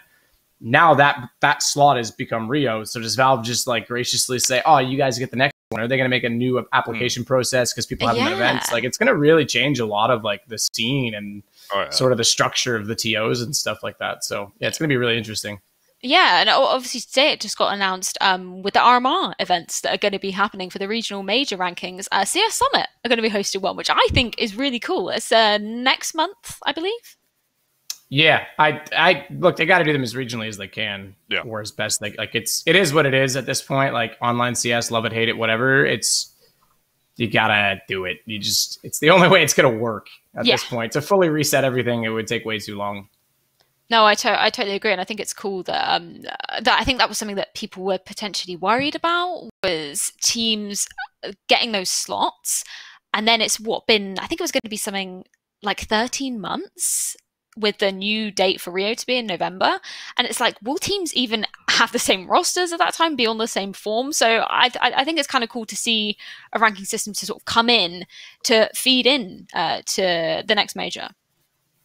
It is a cool change, yeah. I mean, it's also, I personally think it's cool that we see Beyond the Summit get it for the next portion as well, because especially with the way like Road to Rio was done, with how kind of looser it was in sense of like a talent standpoint as well, I think it suits that perfectly, right? You put them in an environment where they're going to be working for like 2 months straight, at least they can be themselves a little bit more, and it keeps it fresher for the viewers. Yeah, 100%. Yeah. Well, those guys had to, like, if you remember when those guys, like, basically the 6-man roster that ESL's been like working to the bone, it's by necessity at this point. Like, those guys were in Germany, went back to their hotel, and they were like, actually, we're closing the hotel, get out, you have an hour or 2 hours or whatever it was. So those guys have kind of been like stuck there, and then ESL's been like, well, if we're going to use them this much, like, yeah, you have to make it fun. You can't regiment and be like, we're gonna have a serious segment every night, boys. Like, I did that with Pro League for 2 years, and by the end of it, I was like, I'm never doing Pro League again. Like, this, I'm out. So, like, yeah, it's good that they're at least loosening it up, but, like, man, shout out to those guys, because that is a long slog that they're on right now. Yeah, it's crazy. That's been where we saw, was it Harry and Hugo and Stunner, I believe, with the 80s costumes. Yeah, Man, can we do those every tournament? Like, can we have a themed costume Who wore day? it best? Oh, Be rude not to, I think. I don't know. I feel like Hugo. I think Hugo. I think those glasses and that jacket. I'd almost wear that jacket. That is sick. Oh, dude, the jacket is OP. He did look fresh. Yeah. Well, Jacky, you're pretty big on style anyway. I was almost expecting the that Quake suit that you wore. Oh my god, that was incredible. Do you know, like, the one thing that's been really sad about lockdown is, like, all the online events we've done, I'm sat here and I'm just like, I'm putting clothes on, I'm looking at all these suits I've got, and I'm just like, I really want to wear these, but I can't just wear them in my room. Like, it's just like, this isn't like acceptable. You're desperate, aren't you? Just to flaunt it. I love clothes. I'm guilty of that too. Do you have a favorite outfit? I feel like I've never seen you wear the same outfit twice though. So this is going to be a difficult question. Do you have a favorite outfit that you wear? It depends. I'm kind of like, I'm a bit weird in that sense. I'll just jump through. I have phases of like stuff I like wearing. Like, I really like this shirt. It's the old Pokemon Crystal. So yeah, I've been busting that out on occasion. That's been one of the favourites. So I do try and throw this in at times. I've liked my pinks recently. I bought a pink hat yesterday that said hentai. That's what I've been doing with my life. Should be rocking it, man. Oh yeah, I'll bust it out next time we're in person. Non-ironic at all, right? Like, that's dead serious. Oh, it's straight deadpan. Yeah. Well, we had we had the pleasure of seeing Matt's setup in his room, but we've also got a photo of your setup, haven't we, Lethal? Can you walk us through what your setup is at the moment? It's a simple but effective setup, really. To be fair, what I need to do is, I feel like I've got enough natural light and everything for casting and all that bits and pieces, but this is more just for a personal stream and just for like casting anything in general. But sometimes I will get some backdrops here and there. Sometimes that's why I need some backlights as well. But it's something I do want to try and get more of, like, in the future. But of course, with recent happenings, it's been pretty tough to even order anything. But yep, simple but effective. I can definitely echo. I've wanted to do a couple of upgrades on my PC, and it's just not happening at the moment. But that can wait. Do you know the specs of your PC at all for anybody that's interested viewing? Let me try and figure out from the top of my head. I should really be able to remember because I only did it like 2 or 3 months ago. I think it's a RTX 2080 Super i9 9900K. One of the most recent motherboards. I think it's a Corsair 32 gig RAM. I'm trying to think where else that could be. No, I think that's the main topple, I think, for the parts of my PC. Yeah. But everything was is absolutely necessary. Well, just moving it back onto the topic of casting as well, it'd be interesting to kind of hear both of your thoughts on this. I think it's a question that we get a lot working in esports, is how to get in, how to kind of break through, and specifically for casting and kind of any talent work, really. I don't believe, just from personal experience, that there is really a linear path. So if you were going to give advice to somebody who was looking to getting into the sort of casting scene, where would you guys start? I'll let you go first. I was going to let you go first, but okay. It's a hard question. Go on then, I'll lead off. I don't know. I feel like I kind of had a little bit of a shortcut, really. But I would say for anyone who wants to make an attempt, I would say first off, just cast some of the matches which is on your favorite title, on your favorite game. You don't want to, cast anything which is a little bit boring to you, or just because it's popular, it's more unique for you. I don't really agree on that. And then once you realize you've gotten quite good to a certain degree, maybe ask and try and cast some qualifiers or some open bracket games, anything like that, just to at least cause a stir and get people to realize that, it's something you want to do. It's something you're passionate about. But yeah, make sure it's your game. Make sure it's not something just because it's popular or just because of the fact that you know that it could get you somewhere. Maybe also not a game which is oversaturated too. Yeah, oversaturation's hard, definitely, because it's a competitive market. Like CS is pretty locked because it's been around so long. But at that said, like I also stand by what you said, Lethal, about like cast the game you like and like you're interested in. Don't force yourself. Hey, I want to be a caster. Never played this game. Don't really like it, but I want to be a caster. I'm gonna go cast it. Like you're not gonna be good at it. Sorry. Like if you don't have passion about it, you're not. And then yeah, just take anything. Like look for, like when I started, essentially I did the charity LAN, and then I just went to ETS and was like, hey, like you guys have some of the same organizers. Maybe I can do your event. And then I went on ESGA and was like, hey, I want to cast anyone's game. Like just look for opportunities. Be willing to at the start, yes, okay, I'm pretty strict on like not undercutting, and there's a market value. But like when you're new, don't worry about what you're getting paid. If you're getting paid at all, just work your ass off, get into it, build up a portfolio, be critical, and then just take opportunities as you get them. Yeah, I think it's that sort of willingness to kind of jump in and try anything, and also doing stuff on your own as well. Like we're really lucky to live in a day and age where it's super easy to sort of start making a YouTube channel. Maybe your content isn't the most high quality, maybe you don't have the most high quality gear, but people will notice. I know that's kind of how I started off. I also wanted to ask you, Jacky, what is your kind of advice to people looking to get started? I think I do mirror a lot of what Matt's saying in the sense where it's like, do local lands. That was one of the biggest things that helped me the most. Is like, obviously in the UK we have basically like 2 big lands. One's Epic Land and one was Ice Series. So I asked if I could cast an Epic Land after doing like loads of the online stuff for Hugo, and Gumpster, you're obviously a very famous member of the UK scene. He's a big admin. Just went, we're too full. Do you want to admin? So I went, all right, sure. Did the admin work from the next event because they were like, oh, actually he's quite a nice guy. They let me cast. From there, I think actually Reese, obviously, who's producing this podcast, lovely producer Reese, was one of the first few people that was like, hey, do you want to come and do some stuff at Face It? And I did. It was really weird. I think at the time it was like EU into NA into Oceania, and I rotated with me, Dan, and James. And that was like my first sort of event in the studio, purely off the back of just doing things where obviously you gained exposure and you were out there doing stuff. So people would be like, oh, well, this guy lives, near us. We're doing this show. Let's ask him if he wants to do it. He clearly likes the game. He's clearly doing more events. So if you have an opportunity to do something, do it. Like, you don't need to obviously be going in and going, well, you're not giving me any money for that one. It's probably not, because you're never going to get anywhere. Yeah, no, I totally agree. I remember sort of my first year of obviously not casting, but doing esports talent stuff. I remember sort of branding that as the year of saying yes to sort of any opportunity that was presented, because everything, even if you're not getting paid, but that's not the be all and end all of everything. It's sort of getting that experience under your belt. I think was sort of really crucial for anybody's development, really, as a talent. Yeah, big time. Yeah. And I like Jacky's point too. Like you can.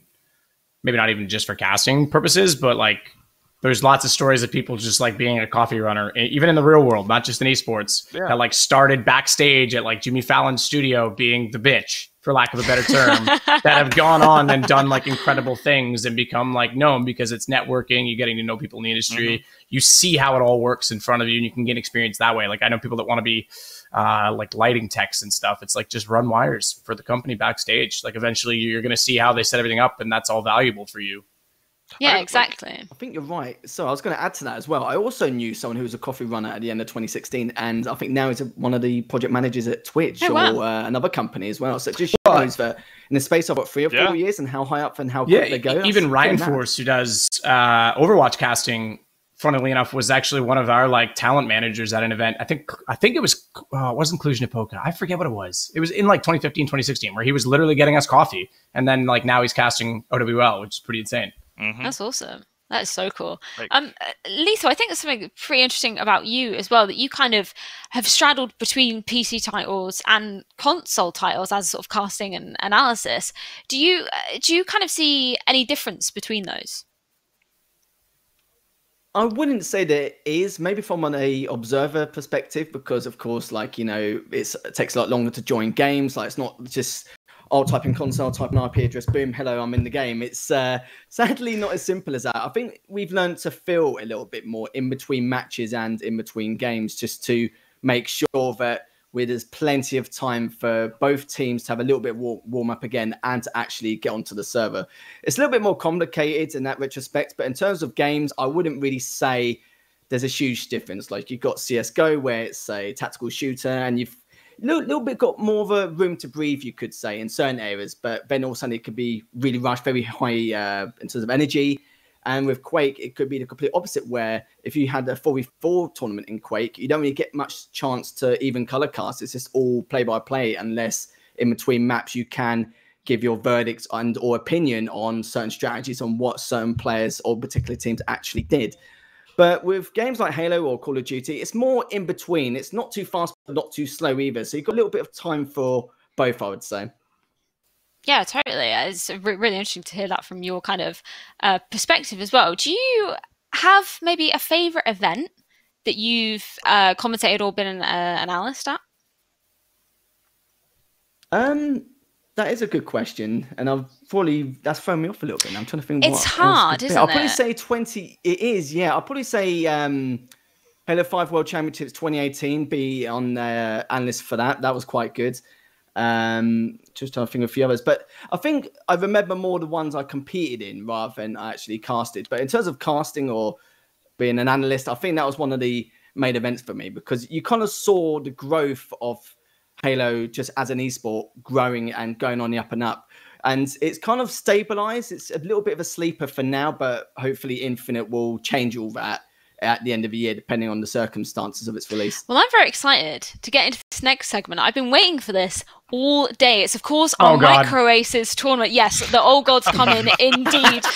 If you guys haven't played MicroAces before, go ahead and download it. It is an interesting game, to say the least. It's basically a racing game. It sounds very simple in principle. We're going to take a look at our leaderboard, because myself, Jackie, and producer Reese, we timed our laps, and it's 3 laps of the same circuit. And I'm really interested to see who is leading.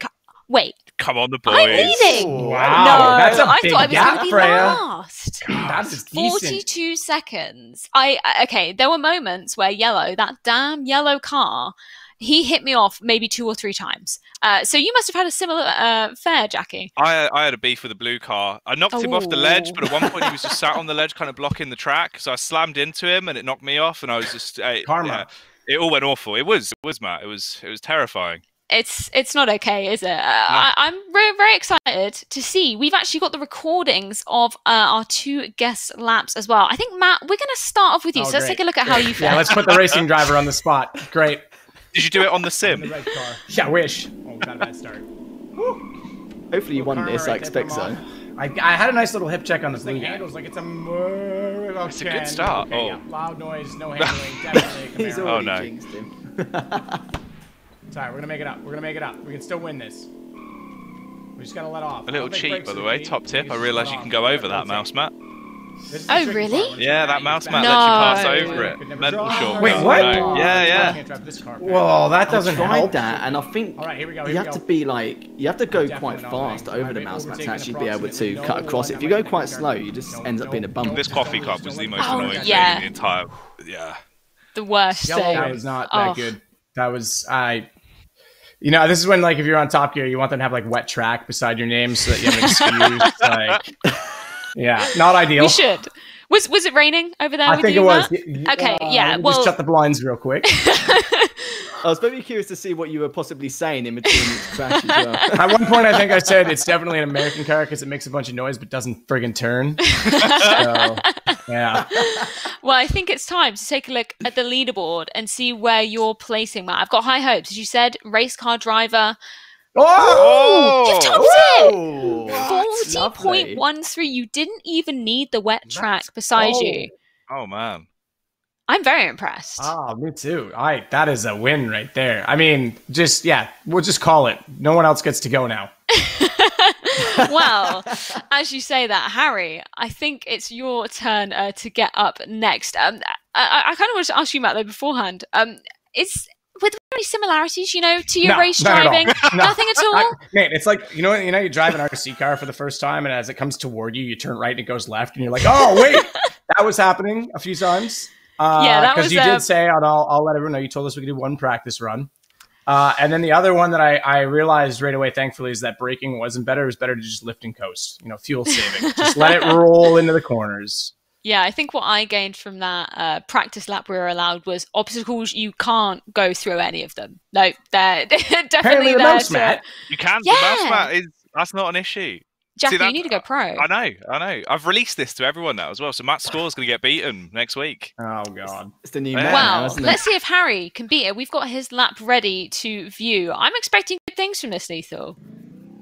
Did you do this on a pad, Harry? Do you know what? I tried a pad, and then I realised that I kept stopping during the practice. So what I did was I switched to the keyboard.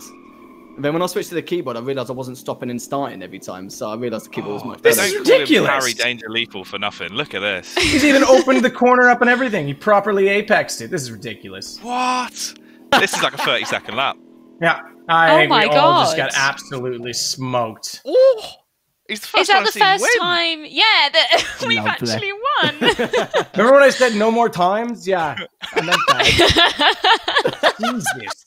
That's ridiculous. Well, I'm really I excited. was expecting Sadokist to do better than me, really, with the racing scene. So I was like, oh, okay, he's probably going to find something out which I didn't even know about. I was hoping there'd be more suspense when we feel this reveal this leaderboard, but I don't think there is going to be. Sorry, mate. Yeah. There's 28 seconds! He's won. Lethal, you've played this before. It's just a lot of Micro Machines V3, I think, from back. Oh, come on. That's ridiculous. Come on, how many practice laps did you do? 12 seconds. He's cheating. Look at him. Harry, you can't be doing that. Oh, that's ridiculous. That's low. I didn't even think that was going to be lower than 30 seconds. That's wild. No. That's the time to beat then for the rest of the season. 28.92. That's incredible, Lethal. I mean, let's do a bit of a post-match interview. How what was the adrenaline going through your veins when you were going into that last lap? How are you feeling? I don't know. All I thought was back in some of the racing games I used to compete in, I always used to say to myself, slow and steady wins the race. And I thought if I only get a couple of tries, then at least that way, if I fall off, I'm going to end up going back 3 seconds. And there's not really much point, is there? Just taking a risk to save half a second just so you lose out on 3. So yeah. I think I'm going to take that just into my general life. That was so smooth. I love that. Slow and steady wins the race. Avoid the setbacks. Apart from the mouse pad. Exactly.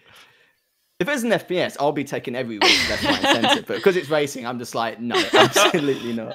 I have no words. Have there been any weird games that you've been playing, Lethal, during this lockdown, or has it literally just been Halo 24/7?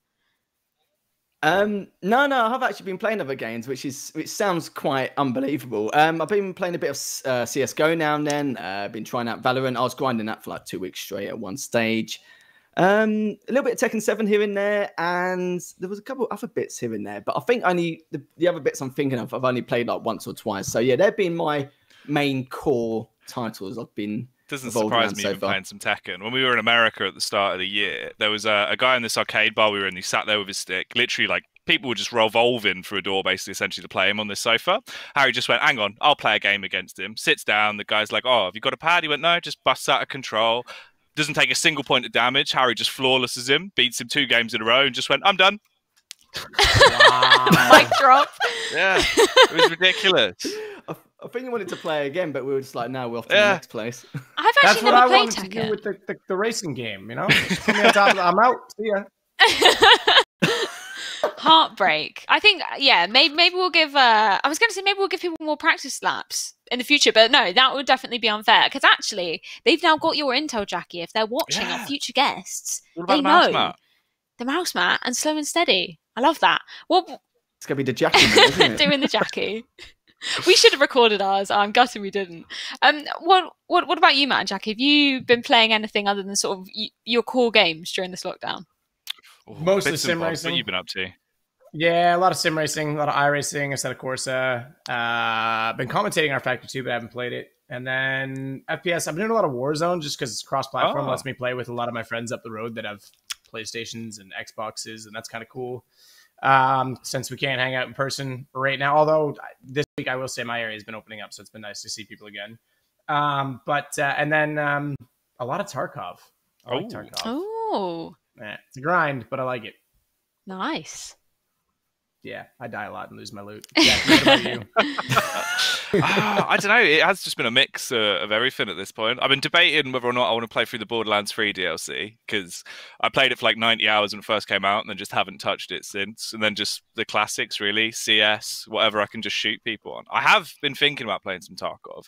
I bought it, essentially put like 4 hours in, doing all my settings, getting ready, and then just haven't ever had the oomph to just go, I'm going to devote some time and just play. It feels like there's so much learning to do. Yeah, you should wait until the wipe, which is coming soon, and then it'll be level footing. If you started right now, everyone's kitted, you're going to get wrecked. But for me, it was like, I had the same problem originally when my sim rig and this were the same PC. For some reason, they had in the beta, or I maybe even been alpha, then my sim controller would override all my controls, so I couldn't set anything. Because like I'd go to find the key, and it would just be like, access Y, and I'd be like, hang on. And to set the sim rig up and actually calibrate it takes a little longer. So I was like, well, Tarkov's taking a back seat. And then when I got this computer, I was like, okay, I'm going to install it. And it's like, first 2 days, I was like, how do people like this? And then I was like, wait, if there's like, at the time, it was like the most popular game on Twitch. Everyone was raving about it. I was like, wait, if everyone likes it and like gamers that I like and respect like it, I got to give it some time. And then by like day 3, I was like, okay, I'm hooked. This is sick. Has anybody... Yeah, it's weird because I was just about to say that I've had a few people say the same thing for me to get into it, but there was points where I just didn't have the time. But now that I do have the time, it is quite tempting, and I've heard nothing but good things. It's a grind. If it was like, have you played a lot of like milsim shooters then as well? Because I know obviously you played a lot of PUBG like ages ago before. Is that always been a genre you've been into, or is that more just something now? Not even close. Like PUBG is like the closest I've been to this game. I guess that's kind of where the transfer came in. Is like I got to know a lot of the PUBG people who then I started playing with a lot, and then they started playing Tarkov and like guys like Summit. Trying to think of who like the main person to like influence me was. I'm not sure. I guess Summit streaming it a lot, like and just like DMing him and asking him how it was, and he was saying good things about it. And then, I had the game before that though. I can't really remember. I think actually what happened was I was really bored with everything, and I tweeted. And Tarkov DM'd me, and they were like, "Hey, play our game." And I think that's what was like pushed me that direction. So yeah, it's my first experience with it for sure. All right, well, it's been an absolute pleasure having you on the show, Matt. It's fantastic to get to speak to you again because it's been so long since we worked an event together. So thank you very much for joining. Thank you for having me. So I think it's time to welcome on our third guest to the show. It's, of course, Medic.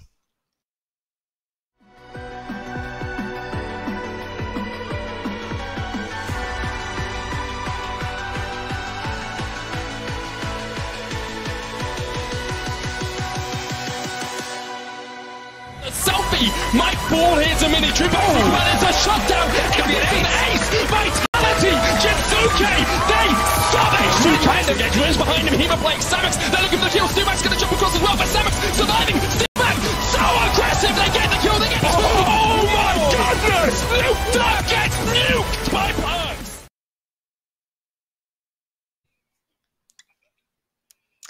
Oh, we've lost our two guests, Jackie. Where are they gone? They're gone. Oh, hello. You're doing okay in voice only. Well, thank you very much for joining us today. How are you doing? I'm doing all right, thanks. I got actually slightly confused with the time zones, so I thought I was meant to be on an hour earlier than I am, but I realised the ST and BST are two very different. But I've been fervently listening in the background. So. Oh, fantastic. Well, we love to have an avid viewer. Whereabouts are you based? I live in Berlin. Oh, nice. But, okay. I have to. So what have you been up to since this lockdown's kind of taken hold? Oh, well, we did the end of the LEC all remotely. So we had the last 2 weeks of the season and then playoffs and finals from our own homes, which is very odd. We recorded a music video for the LEC as well. all from our own homes. That was strange. And then the last 3 weeks have been a little bit too much drinking, a little bit too much snacking, and a lot of playing computer games. So that sounds like the dream. Honestly, you're living my fantasy. I really wanted to pick up on the music video that you mentioned, because that was fantastic. What was it like kind of filming that from home? I was hell, in all honesty. The major issue with these music videos is I was never meant to be part of the band in the first place. It was meant to be Ender, Vedius, and Dracos as the core three. But Ender wasn't able to get his tickets across, so they're like, "Oh, we'll use Medic instead." And I can't sing. I can't sing. I'm musically gifted. I can play the clarinet. That's about it. I can't play the drums. And so we always record the entirety of the verse with me doing it. The entirety of the song, I'll sing it, and they're like, "Yeah, we're definitely going to use you." We hear the first take, the first mix, and they're like, we're going to make a couple of changes, and it's just me on the chorus again, and not on any of the verses. And it's like, I understand that I'm not musically gifted. I just wish they wouldn't raise my hopes and being like, "Yeah, we'll give you a verse," and then dash them into the rocks. I don't expect to be able to sing. That's not what my job's about. But yeah, I mean, it was still fun. We had a lot of fun with it, and I'm glad we put something cool out. So. Yeah, we've been kind of talking a lot about the sort of transferable skills of casting. Any going into singing? Oh yeah, definitely. I mean, I did baritone in choir in high school. I'm sure I could become the next great opera singer. Just call me Pavarotti. You know? It feels like we've seen the entirety of the league scene showing that they're the best in esports at making music. Though we had Boaster dropping his world song as well. Like there's been some bangers. Boaster's actually musically trained though. He is and in music. Yeah, so he's next level. He's now gone into. He's no longer League. He's just Valorant. He wants to become a pro player. I'm very excited for him. Back to his roots, popping heads. Yeah. Have you been playing any Valorant, Medic? I played a bunch. I am very bad, as expected, but my aim is getting better in aim lab day to day. I did some casting for it as well. I did Twitch Rivals in a Fnatic Cup, and I love FPS casting. I'll be honest, I'd never done it before. It is so much fun. It's my wheelhouse. But I think that there are too many good casters in that space for me to make forays into it safely right now.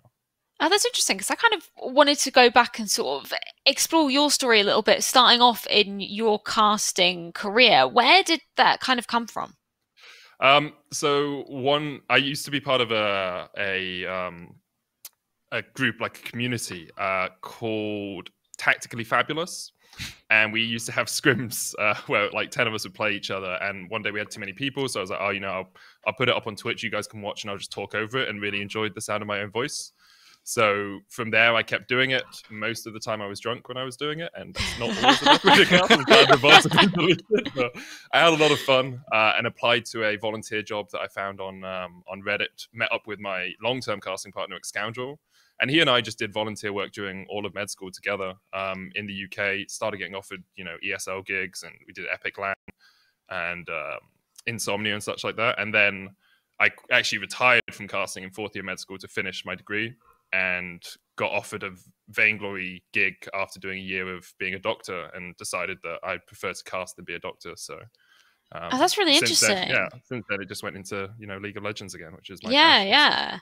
Like that transition of kind of being a doctor and then coming into casting. What was that like? It was very rapid. I think I had about 2 weeks between getting a job offer and then deciding I didn't want to be a doctor anymore. I'm pretty impulsive when it comes to decisions like that, but I'd hit a point with being a doctor that I could grind out 5 years and get to where I wanted to be, or I could take some time out and then maybe go back to it in the future. But I felt if in 5 years I got to a stable position as a doctor where I could leave safely, I wouldn't have the casting opportunities I could have. So it was a leap of faith, and I'm very fortunate it's worked out well, but I wouldn't change the decision that I made at the time. Yeah, that's super interesting. Kind of coming from that sort of medical field, I imagine that's incredibly high pressure environment, right? I think so, yeah. I think that was part of why I left, just the emotional drain. I mean, casting is incredibly high pressure, like we all know. Like, working in esports is incredibly high pressure. It's just a very different pressure. Like, there's much more social pressure, and if I don't post on Instagram every couple of days, I feel bad about it. Whereas there, it was like, oh, I missed this blood test, I have to go back into the hospital, right? So it's a very different pressure, but I was never able to leave my emotions at the door, like really good doctors are. And so here, in casting, a lot easier to separate yourself because you just turn off Twitter for a day and then no one really interacts with you anymore. When did you find that, like... It makes you feel better. I haven't actually posted on Instagram for 5 minutes. Not too bad. You're one of a kind, Harry. You exist in the lethal bubble. I was wondering as well, like, when you found sort of the change of being a doctor, being your main sort of goal as a job, and commentary then taking that over, like the change of it being a hobby into becoming your actual job focus. Wait, sorry, I didn't catch the start of the question. Commentary sort of overlapping over your main focus of wanting to be a doctor as your job versus then commentary coming out of just being the hobby on the sideline to being your main job focus. When did that happen? Oh, so I think it happened a lot earlier than it happened in physicality. So physically, it was like moving from Foundation Year 1 doctor. I quit on August 31st or whatever the changeover day where I was meant to become a second year doctor. I then stayed at home. Right, okay. That's the physical day where it changed. But I worked out that I spent more time playing League of Legends than I did studying for med school during my medical degree. So I'm pretty sure the actual changeover of like I want to be a caster was a lot sooner than that. I even applied for a casting job in third year med school and got to an interview and then decided against it to finish my degree. So I think I always knew that being a doctor long term probably wasn't where I wanted to go, and casting was a very easy avenue where we're all blessed with good speaking voices anyway, that you can get in on the ground floor pretty easily. Yeah, that's really interesting to hear. Just in terms of how League of Legends has kind of transformed you first sort of within the scene, what are some of the main changes that you've seen? In terms of the size of the scene, or just just in general, yeah. I think it's always growing, and we kind of I'll focus on it from a casting point of view because you can look up the numbers, etc. yourself. But I think the major change I've seen is when I started watching League of Legends, it was like Joe Miller and D-Man, Monte Cristo and Doa, like all of these big names who kind of people grew with the scene as they grew in the scene, right? Like the scene was in its infancy then, and they grew up with them. And now they were praised for their explanations of concepts and their explanations of the game as a whole to people. But people are so knowledgeable about League of Legends now. Just the general silver player knows so much that you didn't know in the past. Like there were mechanics that have players named, mechanics named after a player. So the Insec, and it was risen in fame in like 2015 when this Chinese player did this incredible move that no one had ever seen before. And now the average player in one of my games can do it and should be able to do it 9 times out of 10. Otherwise, he's going to get flamed.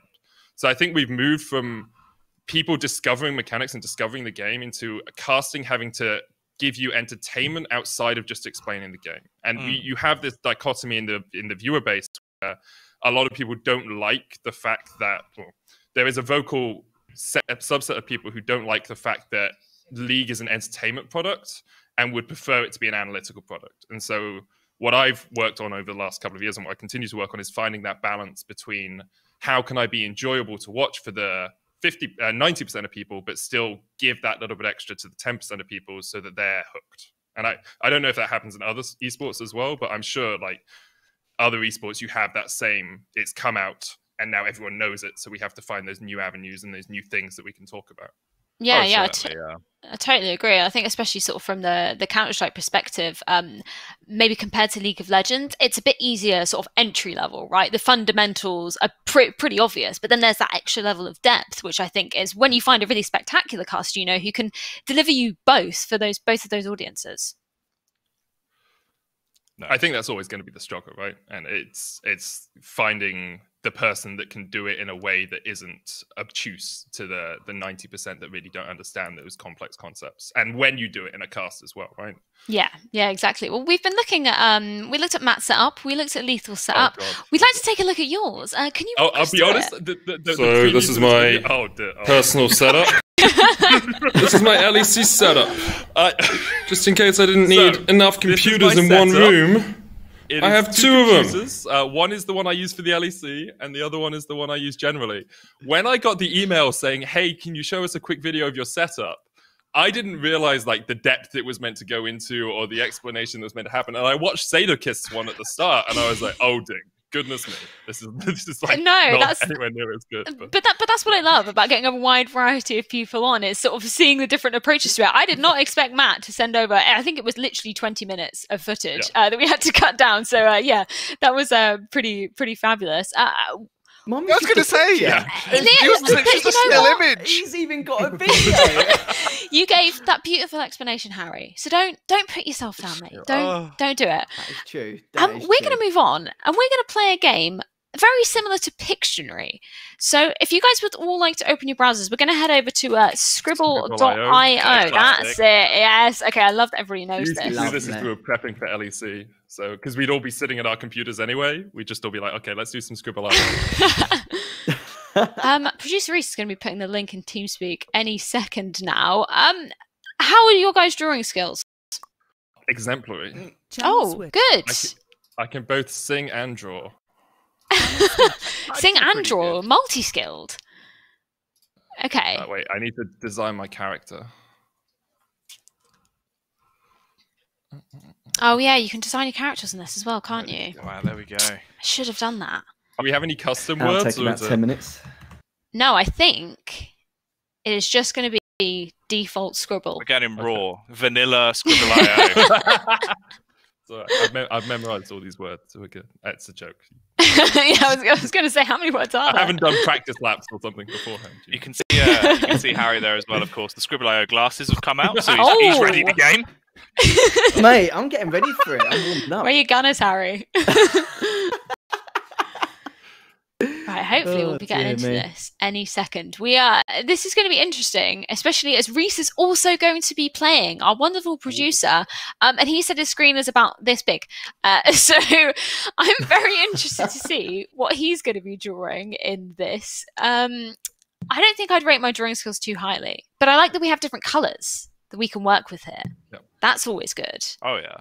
So I think Reese is probably an artist. Yeah. Like a Picasso in the background, and we just don't know. It's one of those, you get more points the quicker people guess it. Yes. And so the thing I always find is, do you go for the slightly abstract idea for something, or do you go for the specific, like, I'm going to draw it as photorealistic as I can? Yes. And I'm not sure I know you guys well enough to go for abstract things, because in the LEC, obviously, we have all our in-jokes, and so you'd have, like, I can't remember any off the top of my head, but you have a specific thing, and you draw something totally different, but people would get the link. I like that. It's like, the word could be arm. I'll probably draw Stickman and draw the arm last when there's 5 seconds left. Just to be that guy. It's all about the meta game. That's the thing with Scribble.io. Have you guys played Jackbox at all? Yeah. You played Drawful? I've heard really good things. Couple times. I've heard really good things. Jackbox is great, but Drawful's hard because you have to be mostly doing it on a phone screen, which, like, I've got fat fingers, so that doesn't work. And you've got one colour as well, so it's super hard to sort of give any details. Have you guys played? So I know you've been asking everyone what they've been playing in off season. This feels like an easy enough time to, like, insert mine. I played through Cuphead. That game is hell. That game is absolute hell. I've never played it.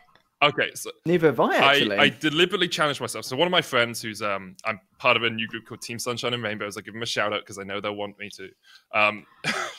It's the best name, Team Sunshine. That's incredible. One of my friends streamed himself playing Cuphead, and I said, "Oh, I've completed that." And he looked at my Steam library. He was like, "You've only played it for 3 hours. You haven't completed this game." And so I said, okay, I'm going to challenge myself to complete it, because it's a boss battler, and each boss is, like, very difficult to beat. And the whole idea is, like, you challenge yourself to do it. But I've never been good at those games. Like Dark Souls, I quit because I die too much. All of these sorts of games, I just get really annoyed at dying. So I challenged myself to do it on stream, and I think it's the most I have ever sworn during the stream. I actually just got so tilted by things. I had my stream messaging me being like, hey, you need to, like, just take a 5-minute break, make a cup of tea. You're getting really tilted. And I'd be there like, no, I'm going to beat this flipping carrot. It's like they're really cute little things as well. That is amazing. It took me about 24 hours to complete. I was going to say, when you were saying you were getting angry, all I've seen of it is, the cute little characters in it. How could you get angry at that? They kill you. Kill you. Oh, we are ready to get into round number 1 of Scribble.io. Who's it going to be for the first one? Lethal, you're up. You guys know that at the top it shows you how many letters are in the word, right? Yes. Good tip for anybody who hasn't played. Right, don't make any assumptions. Medic straight in. Look at him go. You got to guess.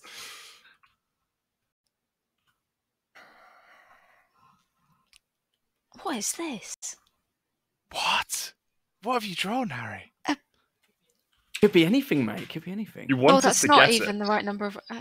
Oh, Carrot cake. That's amazing. Oh, it's like biscuit. But not. did I spell it wrong? Wait, oh, biscuit, right? that's what I was thinking. I was like, can I not spell? Lover? Wait. Yes! Oh no! You're close. There we go. What is this? Took me a minute. What is it? Oh, yes, it is. Okay, there we go. There we go. Oh, I'm still way behind. What is this? See, I would have drawn this entirely differently. Would you done it in a baby? brown. No, Oh, I would have just done a capital E and made it brown. Oh, that's big brain. All right, so that's your meta approach. I see. Okay, Right. here comes my awful drawings. Oh god, this already doesn't look like it. What is that? Oh, there we go. Jacky, you're like Oh, telepathic. okay. I saw the W. There we go. We've got that mind meld, Freya. I know what's up. There we go. That's That's that count. Chat to guide us as well. I feel embarrassed. That took me 45 seconds to guess a 3-letter word, and we had one letter. So, apparently, Reese hasn't got it. So Oh no, Reese. maybe he's just not guessing. We can confirm he's not guessing. Okay. Oh, it's me. Here we go. Okay.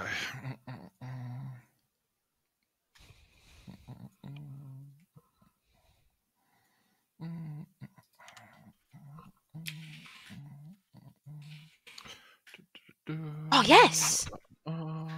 Process of elimination. Hey. When you did the green, I thought you were doing one of those S's everyone would draw in school. Oh my One god. of these. There we go.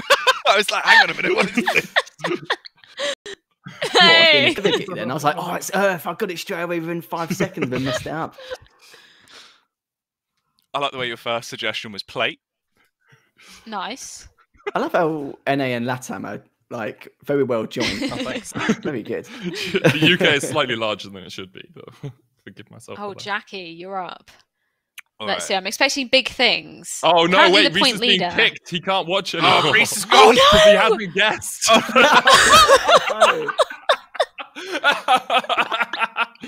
It's all gone wrong. Oh, no. Oh no! It saw Jack was winning and then just left it. Right, maybe we should do some commentary of what. Right. Considering we've got casters in I've here. drawn a long shaft with a It's a guitar. circle at the You've bottom. drawn a guitar.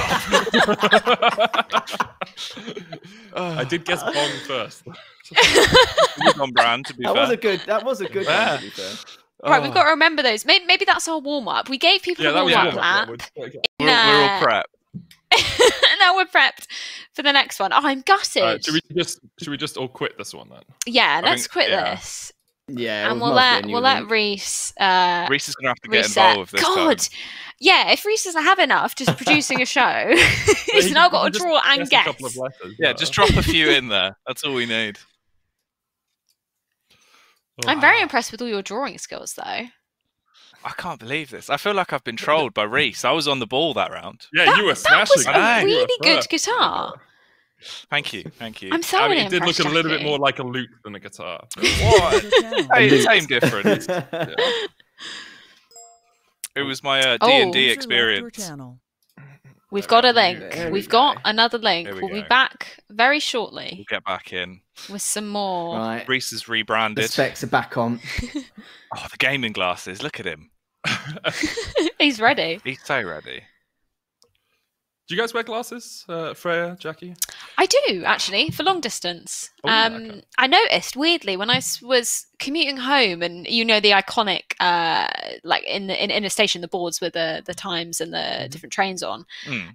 the green was just blurring together for some reason. And that was the first time I'd ever noticed it. And then sort of gradually, I admitted to myself that I did in fact need glasses, but I haven't worn them in a really long time because I literally haven't been outside. Yeah. You never need to look. I just try to avoid them at all costs, but at the same time, it's like, it depends really, because like my opticians say I've got 20/20 vision, yet yeah, it's just weird. Even though my eyes Harry, he said the year is 2020. Ah, right. Yeah, that makes sense. Makes perfect sense. And how? Okay, this should be. Oh, Maddie, you're in there with the 3-letter He's words. ready. You have to guess quickly. He loves a 3 letter. I was going to say rope, but it's not a rope. Wait, that's what? 4. Stop copying me, medic. What is that? What is this? Easy clap. Wait, how did you? Easy clap. Woo. Yes. There we go. I don't understand. Oh, Jacky. Okay, I was like, so, Jacky, what type of hats are you wearing? Oh, This is the hat. I thought it was like one of those little farmer's caps. Okay. Well, naturally, the ones that have steam coming out the top. Told you my joints were good. Oh, a little lethal pie in the morning. Very Not nice. a big fan of the Really? pie. I thought. Well, there's certain pies I like, but it depends on what I'm feeling. I'm so fussy. It's Don't ridiculous. forget, Reese, we are going to need some typing in the chat. To keep Oh, it. yeah. You need to guess once or twice, my man. Oh, this is a long one. It is. It's a biggie. Let's see if this gives you any more. Esports. Ah, yes. It's a Television rectangular screen. esport. Okay. Oh,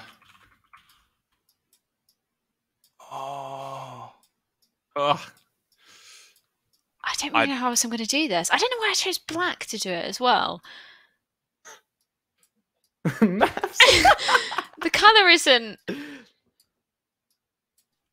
Oh, the US Postal Service. Oh no, Yes. no! I've gone completely rogue. Wait, here. what is going on? What is this? That's an important part. Let's go. Stupid. I just know but whether it's going to be. Oh, That would probably have been a good thing to put on there. God damn it! I thought it was a letter. I don't know what it. Oh, Yeah. wait, no, what is it? That's awful. How did that take me so Oh, long? I actually Honestly, can't get I it. think actually it's my can't get it. terrible To drawing. be fair, no, it it's actually quite does good. work with me saying esports back at the start. So I weren't know too it. far I off. actually don't know it. It's something invoice, credit card. Yeah. Credit card! I mean, no, it's good. It's good because you've got the MasterCard logo and. It was Yeah, all there. I was all really there. trying. Circles. Okay. I saw the 2 circles and I thought arcade stick. I mean, I realised it wasn't 5 letters as the second word, but I thought surely Scribbler won't have arcade stick as one of their default words.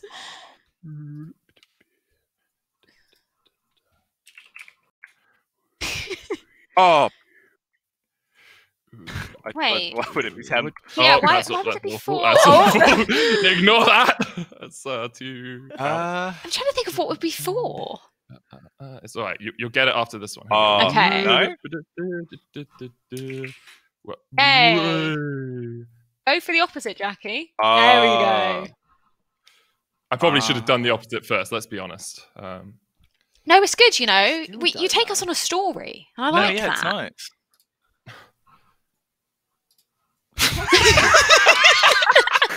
This is like me in the last one. Pokemon Red and Blue. It's like here's a. Okay, that's not. Ignore What is that? That's meant to be a radiator, but it didn't come out. Oh, right. Okay. I don't know why, but with the left one, I kept thinking temperature and high, and I was just trying to think like every word of the box. Here we go. Right. Oh wait, no, Reese has been kicked again.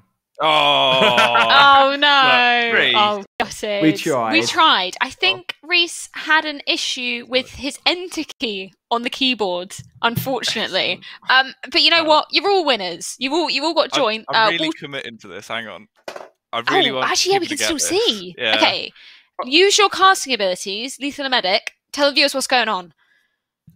It's a panel show. Someone's voting. Yeah. So there's a person Looks like on a the X stage, Factor. 4 people in front of him behind. Oh, it's someone singing. It's like a concert. Oh, he's saying, "Come on, Eileen." football fans. Imagine that's an E and this is the S. Esports. It looks like the X Factor. It's no, four it's judges, one on the stage. Yeah, you've written. You've lost me. You haven't written esports. You've written esports. Right, come on. Thumbs down, Jacky. Thumbs down. It's all right there. What's he doing? What's the guy at the back doing? There's a man standing behind four other men. Coach, mate. He's so obviously a coach. There we go. It was What coach. four-man esport is They're doing Halo or it's Halo Duty from the years I of thought it was 2006 to 2018.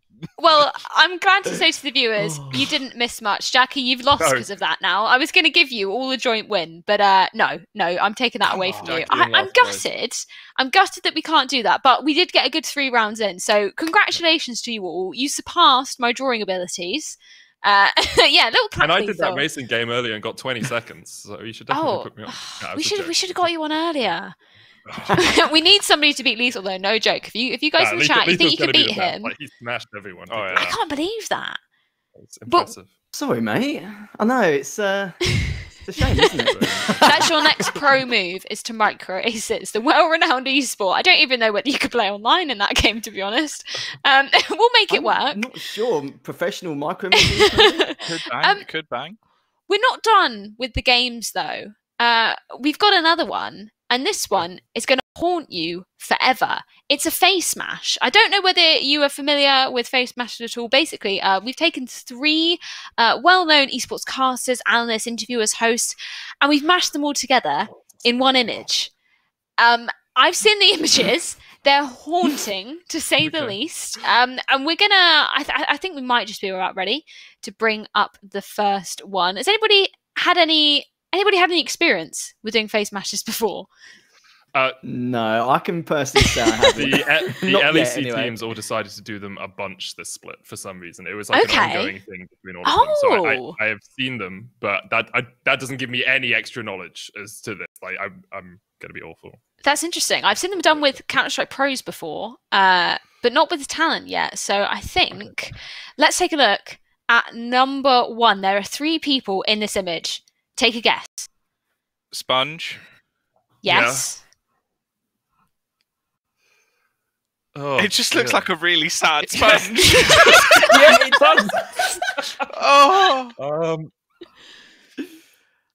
I mean, okay. I want to say, whoever did this mash did a very good job. Like this is exemplary quality. This is high quality. Look at the eyes. Look at how sad he is. He's just seen someone fall off the scooter in the distance. This is this is mostly Counter-Strike themed. So think about your Counter-Strike talent. Who's up there? Who are some of the DDK? staples? Yes, DDK. There we go. Okay. Sponge and DDK. Who's the last? Toby has said Anders Beard? Yes, he is correct. Toby. Well done, Toby. Nice. Good job. Okay. Face mash number 2. Let's take a look at this second monstrosity. That is D-Man. Oh my god! It is indeed. D-Man is one of them. We've got one. I could tell from the hair. You may not like it, but this is what the peak esports commentator looks like. I can't breathe. I can't breathe. It's really haunting, isn't it? It's the eyes. They just don't quite fit. I'm gonna go to bed and wake up. This is my sleep paralysis demon. I'm going to speak to D-Man ever again. We've got a PUBG talent in this one, and then another Counter-Strike talent. Oh my god! The chin is really reminiscent to me, but I don't know my Counter-Strike talent as well as I'd like to. Okay. PUBG talent? Is it just one PUBG talent? Yes. It's a PUBG talent and a Counter-Strike talent. I want to say a pansy, maybe? No. No, it's not pansy. It's not pansy. I thought one of the eyes, maybe. But... I'm looking in chat just to see if anybody... hair and then eyes and then bottom half of the Yes, face, you're right on the hair. Ugh. I am so lost. Yeah. I don't know what... Who else is PUBG? Sims? It doesn't look like there's No, any it's Sims not in Sims. D-Man does PUBG though, didn't he? So is it True, yeah, but it wasn't okay, D-Man. So Would you like the answers? Yeah. Yes. It is Martin, aka Avanga from PUBG, and Maniac as well. That's the hair. Oh, yeah. We knew the hair. All right, yeah. You can see it. I love how I said D-Man first, and then afterwards I went, it's D-Man's hair. I'll be honest, I thought it was D-Man's hair as well. So. It did look like it. Quite nicely, doesn't it? Okay, we've got a third one for you. Let's take a look at this one. Okay, so Machine, Machine 100%. Yes, Machine is definitely up there. Oh, God. Oh, no. I thought the chin was on screen, but he's not a caster, so... No, but that would have been a good guess. I see why you've gone for that. It does look a little bit like Craig. Foreign, maybe? No, but again, No? good guess. What is going on with his face, by the way? It's like smile. It's so weird. If you were to make a live-action Shrek... Oh, yeah. Oh. It's like... imagine if they sold like knockoff Machine merch that just said Machan, and it's just this. I've got like a Machan t-shirt on. Oh, this is balmy. I don't I'm have a clue so apart from confused. Machine. Toby's giving us Moses' beard as a suggestion. That's a very good suggestion. Toby has actually got the second person right. It is Henry. Okay. And we've got a number 3 coming in. Any guesses? I can't. No. I just can't. Yeah. It's Pimp. How could you forget the lovely Pimp? Oh, okay. Where's Pimp in that? I think it's his chin. Yeah, I think it's a chin and a beard. The chin, yeah. And we've got a last one for you. I'm going to pre-warn you. If you don't like scary things, please look away now because this is fucking awful. Let's have a look at number 4.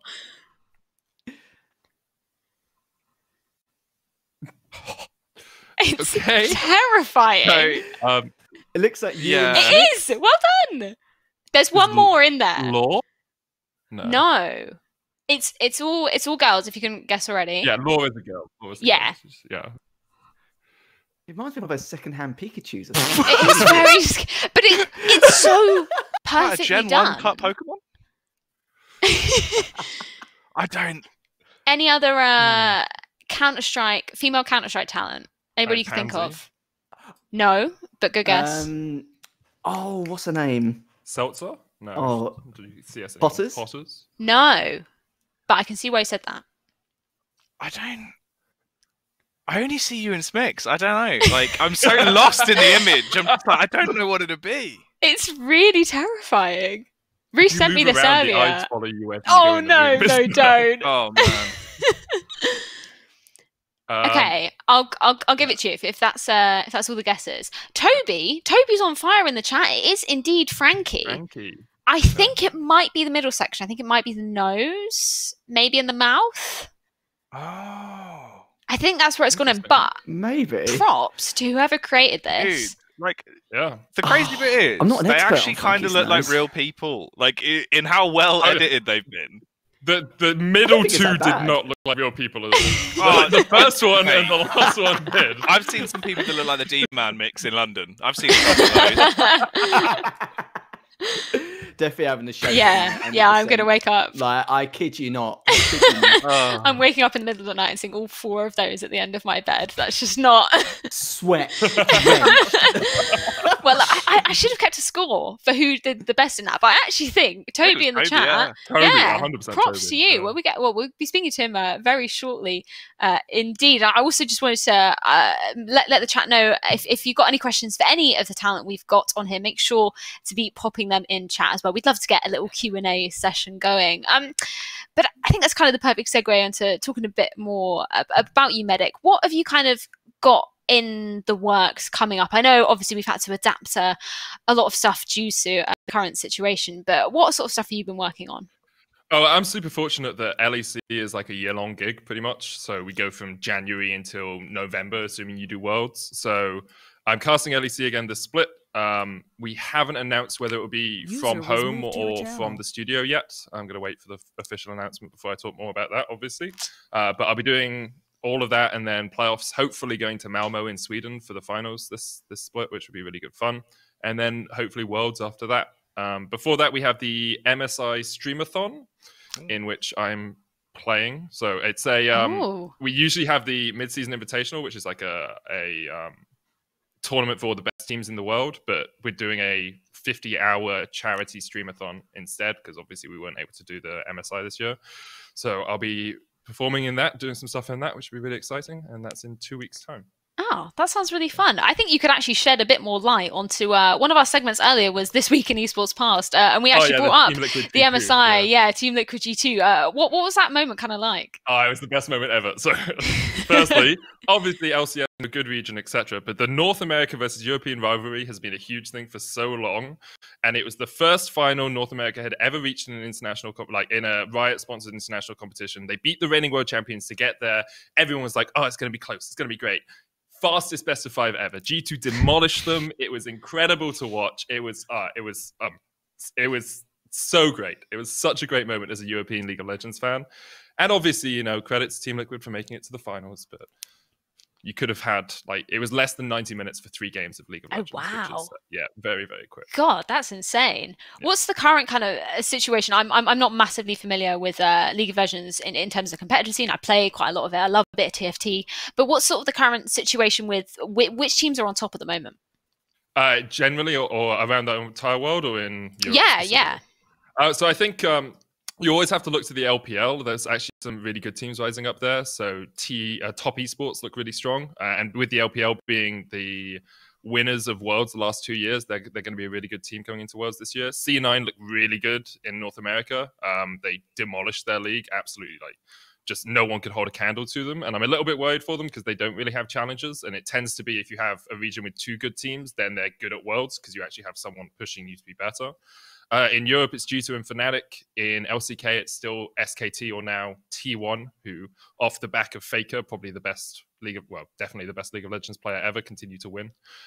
So I'm actually really excited for Worlds, assuming we can get things set up in a way that isn't, you know, all online. And it, as much as, you know, it's still a prestigious tournament, you want to be in a stage and in front of fans actually, like, yeah, that sounds incredibly exciting indeed. And I think that brings us to the moment of we're going to be bringing on our guest of the show, which means unfortunately we have to say bye-bye to Lethal. But have you got any words before you go, Harry?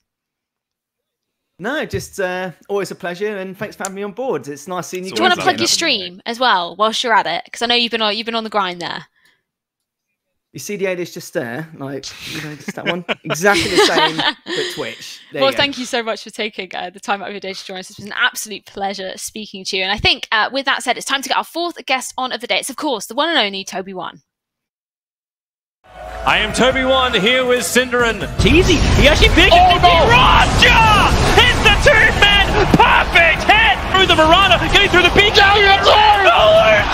The Kravitz is unbelievable for Empire! Comes in, where's the Aegis? He snatches it! Oh, burn! Bro! You have nothing! Welcome to the show, Toby. Thank you for taking the time to join us today. How's your day been so far? My day's been pretty long. It was a very early start. You wake up with when the baby cries, so it's been a long day. Well, you were smashing it at the Face Smash competition there. I can't believe how many you were getting right. It's process of elimination, right? Like, you guys questioned every single other person. It's like, who's left in that scene? I guess Frankie for CS. It's like, it looks like her nose. I don't know. Yeah. A logical brain there. I love that. What have you been up to sort of during the past few months during this lockdown period? Well, actually, it was kind of hilarious. I had the birth of my daughter happened about 3 days before lockdown began here in London. Wow. So she actually came prematurely. So I think she knew something that we didn't when she arrived. Popped out, and we managed to go through all of the birth and things after that, and managed to get home. And then lockdown began. And since then, I've been working on my projects and been able to cast from home as well, which has been a nice relief. Yeah, I think that's one of the sort of the fantastic things we were saying about esports earlier, is the ability to adapt to be just online only tournaments. I think we're all kind of grateful to be in that situation.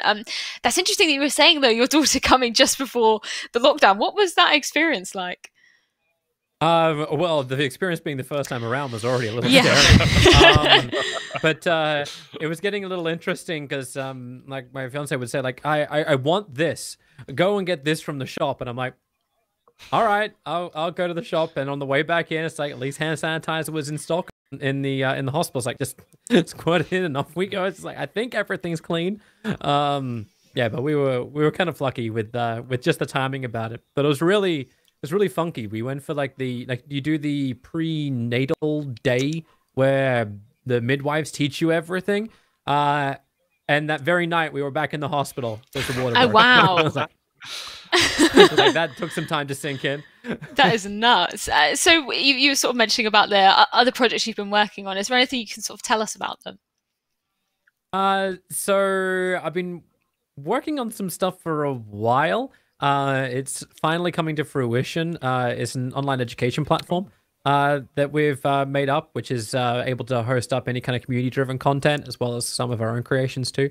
So yeah, like it's been a passion project of mine to enable people who are looking for careers in esports who don't know how to get there, or can sometimes get swept into things which don't give you a career in esports, but just give you a very big university debt. So yeah, it's one of the things I've been working on. We're just a couple of weeks away from launching. Really awesome. We were literally just talking about that earlier as well, the sort of path to how you get into esports. We were saying that I don't feel, at least, that there's that sort of linear progression, as you will, with sort of many other traditional careers. Did you kind of find that to be the same when you were getting into casting? Well, I got back into casting back in 2003, so it was a very, very different world back then. And then you kind of like, there wasn't such a thing as casting. Like maybe there were some people that were doing it, like Quad V was existing. You had leagues burning way too much money for CS in America. I can't remember the name of that one, but I'm fairly certain anyone who was back around know what I'm talking about. So you had these kind of things that were popping up, but I don't think anyone actually had like a proper full-time job until Tasteosis. As commentators. It wasn't like, oh, and obviously first place being Korea for esports, what a surprise. So it was very different back then. You kind of built the job because no one thought the industry or the games were good enough. And then personally, I only did it because I was looking for, like, I was running a tournament and playing in the tournament of Vanilla COD back in Australia, and I just wanted more people to keep playing my game because I really hated COD 2. So I wanted people to keep playing the original. So yeah, we actually created our own group of casters and said like, hey, come and watch the stuff here. Like, get yourself on a cast and come and play the game. That's the bit that I find interesting as well, is because obviously a lot of people that might know you now that just come across the name obviously see that you were so heavily represented in Dota, but you did loads of stuff. You also had your time in CS as well, back with Matt as well, who was on the show. Was that... Okay. I remember that portion. It was like a season of, was it PGL, like the first season? Yeah, I did PGL, and I actually cast with Henry G at Insomnia one time around, and definitely saying a pairing with Henry G was a lot better because we both weren't play-by-play casters. And yeah, there's definitely some lessons to be learned about how not to get into a scene, and that was a prime example of how not to enter a scene. Oh man, I remember those days. It was an interesting one. I've noticed you've got a little bonsai tree on the go down there as well. Is that growing? Or what is that? No. This is. I wish it was a bonsai tree. It's actually stuff you hang jewelry on. I'm literally in our bedroom. So it's a. Hang on. I've been rused. This. Yeah, it looks so much cooler from afar. I was like, oh, that's awesome. Yeah, ignore the dust. Okay. You don't see the dust. You just see a beautiful tree. That's awesome. And unfortunately, like, we had a little bit break off. Oh no! But you normally hang jewelry on it, and yeah, my. I will say, Jacky, saying it looked so much cooler from afar probably isn't what you want to say about things. Oh yeah, that looked really good in the background, but when you bring it up here, it actually looks. Oh, no, you have that in your bedroom? Really? It's got the dust and the light behind it. Yeah. It does look good. I was like, oh, it's growing a little bonsai tree. Man of culture. I thought it was just a print on a curtain. That's what I thought. I'm very impressed. You got props. Yeah, so I just got to spend that dirty esports money on a bonsai tree. Like a legitimate, real bonsai tree as well. Yeah. Oh, man. It'd be worth it. Provide content. Water that bad boy every day. Do a little documentary. I have a nice balcony where, luckily, my parents-in-law have, like, brought a plant that actually came... I think he actually brought it from China. So it doesn't actually... You can't even get it in in London, and yeah, so it's sitting out in our balcony, and yeah, so we have some nice greenery. Oh, lovely. Very nice. Yeah, so lockdown doesn't feel. I think that's been something that everybody's been doing. I certainly have. I've bought maybe 10 plants during lockdown. Essential shopping, definitely. How many have you killed? None yet, but it's only been a couple of weeks, and they all require different amounts of water as well. So it's really hard. You can't just sort of pea brain go and keep watering them. No, like I've got some cactuses. I've got I think I've got a Chinese money plant. You can't kill a cactus.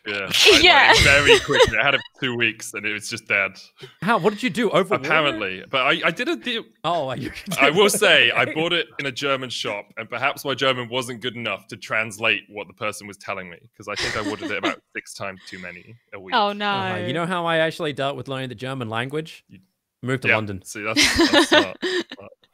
James Bardoff also killed a cactus. He's really into his sort of plants, but he kept killing them. So his housemate, he brought him a felt cactus, which is actually really cute and looks very realistic. So I think if all else fails, if all my plants die, that's what I'm going to go for. Just felt plants, just fake plants as well. If you can't keep a cactus alive, maybe you should just give up and not get a plant. I think that's solid advice there, definitely. But you also we've been speaking about people's setups as well on this stream. We've had a little bit of a delve into each and every guest setup. We've got a photo of yours, I believe. So could you kind of walk us through what your setup is? Yeah, because I don't try hard like that. So he obviously can take his video editing, and you can just take it and understand he has more time on his hands than anybody else does. But yeah, I actually never planned to have a home setup again. I actually planned to do only project work from home on like a laptop. And I actually gave away half of my studio gear to a mate of mine who streams. So yeah, this was definitely never intended to be recreated. But yeah, it's just a simple rig with 2 monitors, and I kept my my QSC touch mic desk just because it's what allowed my condenser mic to work, because I sometimes do some voiceover stuff. So yeah, that's pretty much it. And the sound paneling is because I'm a noisy bastard.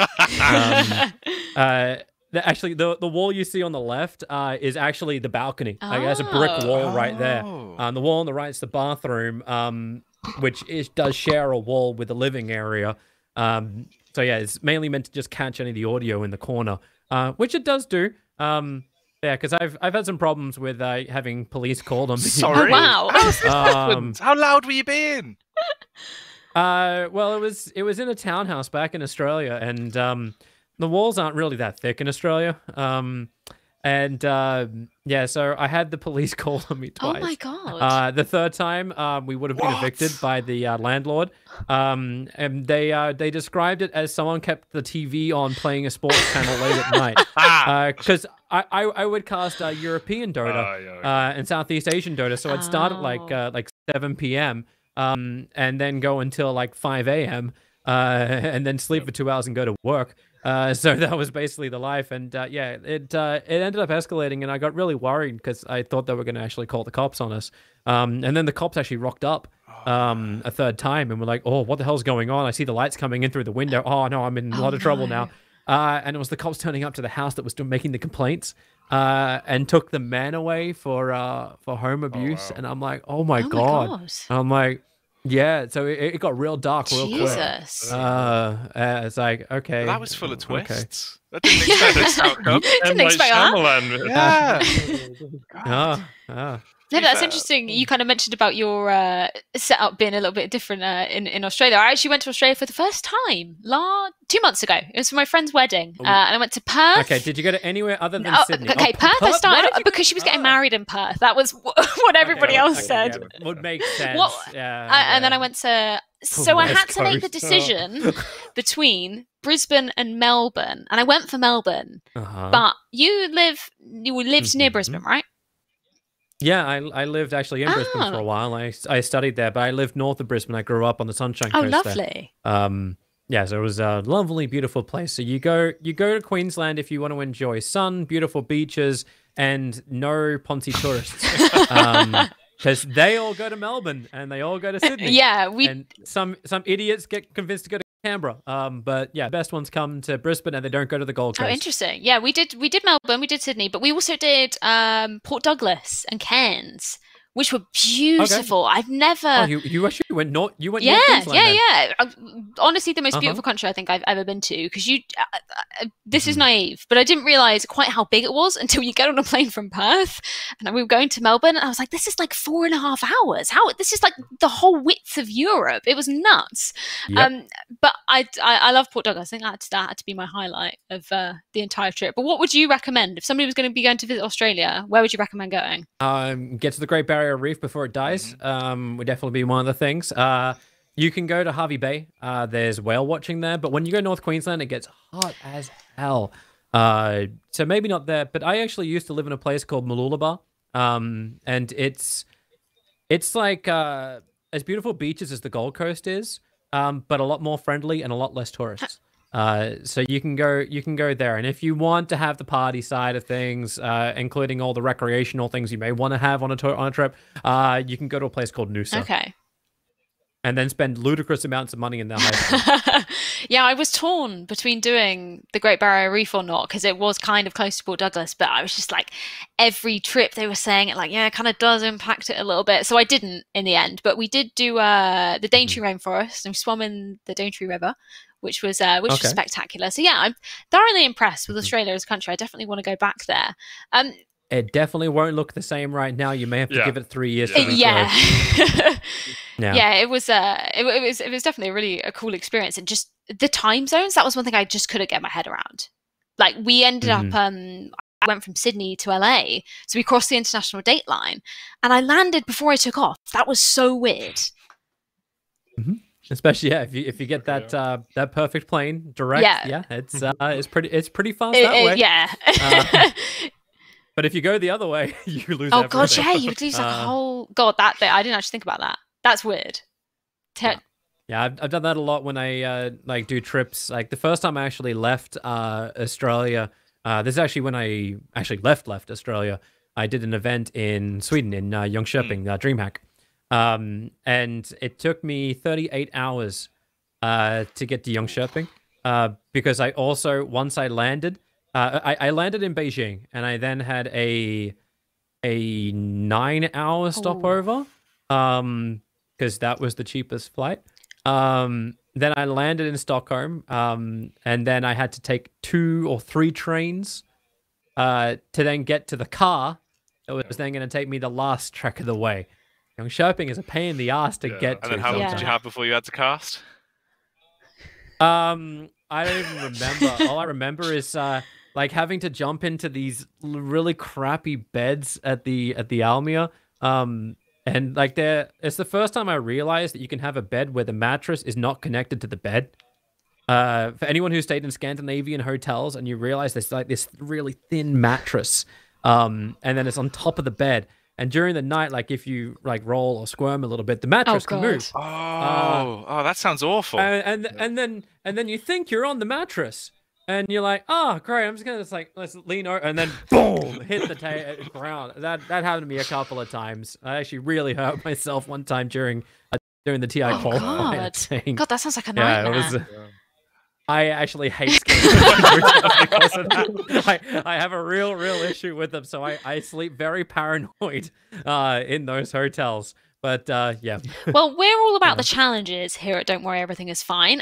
So we're going to set you both the challenge of casting each other's games. Producer Reese, the side from Medic there. Producer Reese has got a couple of clips, some very well-known clips from each of your games, which I believe he's going to put up onto the screen. And we're going to set you the challenge of just casting them, just for a few minutes. You love ringing your work. Yeah. Have you ever played League of Legends, Toby? I played one game of Dota. I played League of Legends actually on Quickshot's account when I was at his Can't say house. That. This is back when you're not on air. Not on air. Cut it. If it helps, I was massively drunk. Oh yeah, that's fine. That's fine. Yeah, it's actually that's written in the rules. Yeah. It was at one of his parties he had at when he used to live in Berlin. I played Ashe. Okay. Because I heard it was like Drow Ranger, so I was like, oh, okay, that's cool. And then I found out this ultimate can go all the way across the map. So I'm like, well, okay, this is kind of cool. So I just sat in the safe lane farming, and then I shot the arrow to the top lane. And I'm just like, well, this'll work. I don't have to leave my lane. I'm gonna help my off lane. Like that's everything I needed to do as a core. And I kept hitting every single arrow that I fired all the way up to the top lane. Like literally flew through mid and was still hitting someone on the top. And then I found out it was like one of his ranked games. And I'm like, is that bad? Like I don't know if that's bad. Toby, you sound like you have the more experience, so I think we're going to go with you first. So we're going to get the League of Legends clip up. Yeah, you've just walked right into that one. Yeah, this can never end bad. This is going to be like Doa when he cast Warcraft 3 Dota. Okay, let's get into it. It starts straight away, so you've got to be right there and ready with all the info that I know you have, right, racked up there in that brain. I believe we'll be getting up on stream any second now. I'm not going to know any names at all for this. So right now we have a internal Drake. They've stolen the internal Drake. Man, that's really crap from the other team to actually let that happen. Someone's knocked up in the air. I'm seeing someone jumping away because only one person died, which now means in League of Legends terms, everyone else in that team now must also fall. And it seems like it's RNG who are the ones to actually, no, SK Telecom has obviously massively screwed this up. Faker is on the run. He needs to get the hell away from, who is that? Casa, Lanax, whoever the hell that is as well. Into the bushes you go. He's got vision. No, he doesn't. How did that not hit? The particle effects went through the hero. That should actually legitimately, what is that swing? That is the slowest cast animation ever. That was incredible, honestly. That was so good. That was pretty good. What was that? Like, a team went into fight, they lost, and then the guy runs away by walking. Yeah, so that was... This is hype in League Just of League of Legends thing. This is when I'm going to get in Let's trouble. get the medic. Faker escapes on like no HP. That's very impressive from him. And if he didn't hit the stun, he wouldn't have got away. And this was RNG SKT Worlds 2019, right? In the group stages. So they were in the group of death. And for Faker to escape here actually meant that the enemy team wasn't able to take, I think it was mid-tier 1, which meant the map didn't open up. So SKT were able to win the game in the end, I believe. I'm going to give you the same level of context you probably need for the Dota clip to understand its importance. It's not like we have the 2 hardest games to actually... Well, I think it's about time to get that Dota clip. clip. Name, though, at least. I can't even understand Dota, so here we go. Oh, yeah, depending on how they've done the clip, you should actually... Oh, here we are. There's a big void stun coming out. Miracle looking for the damage here, and he gets one down. Miracle's gone on a killing spree as he looks for more mind control going in. It's Liquid managing to win out the fights, and they're going to get a lot more damage in. Someone else off of the top side looking like a Tide Hunter. Mind control on the Tide Hunter. He's running away. VIP, that's his ability person's name. That's a team name. VIP is getting chased off. It's RTZ. I'm going to say that's his name. It's RTZ. I've heard that name before. As EG trying to get away. Evil Genius is trying to escape. They're 19 kills to 14 up. 2k gold lead for them, but RTZ's been locked up, and he's going to fall. A Miracle is dominating, and that Tide Hunter is doing a lot of work. RTZ, he's somehow back. What? How the flip has that happened? Samile off to the top side really isn't doing too much. He's kind of chasing off this Ogre Magi, and the chase continues as the blade the wall from Miracle. It's just beautiful stuff. There's a buyback from S4, but he's not going to be able to save his teammates now. Team Liquid able to close another blink forward from Miracle. I thought you could only get one of those daggers, but apparently you can get multiple. Mind control here with the Tide Hunter. Very good in Underlord and working out well for Liquid as well here. The stun's going to come out as they get more damage down. And S4, well, you brought back into the game, but Miracle is unstoppable. And Team Liquid have somehow turned this one around. I hope that's the end of the clip, because I have nothing more to say. Now you see the difference between a League of Legends length of a fight and a Dota fight. It's just like, what was going on? He had like 7 blinks. Yeah, so it's called a blink dagger, and the cooldown timing is not 5 minutes. Okay, well, that's the problem. Okay, it should be 5 minutes long, and you should be punished for using it. You get punished for using it in the wrong way, and it goes on cooldown if you get attacked. It'll go on cooldown for like 3 seconds. Okay, so that's just OP. This is the thing. Like, I've always had Dota explained to me as a game full of everything is OP, so nothing's OP, right? Okay. Yeah, it's the best way to describe it is like there's always something that counters something. So you need to understand those somethings to actually pick up the something that counters the something. Okay. And that's the easiest way to put it. But Dota is all about like high levels of maneuverability. Okay. So you can get really punished for your position because you can blink forward and like retreating is difficult. So that fight actually went all the way from the tier 2 tower on the top lane of Radiant all the way to the tier 2 tower of the Dire side. It's like these are the chases you can have. I it's really feel like cool. I've seen that fight before. Was that in a TI or something?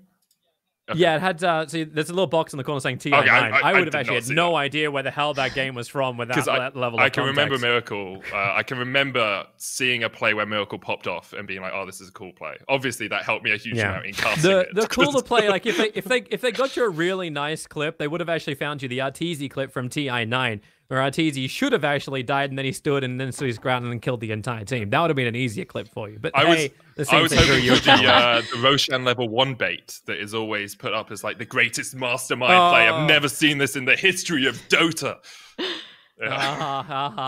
Classic lines from DreamHack, and you know what happens after you say something that's all like the whole like sit still and absolutes kind of thing. Everyone tries to prove you wrong, and it's like, well, we found this game from a Division 4 Chinese match where someone actually did this. It was just like, yeah, it doesn't count.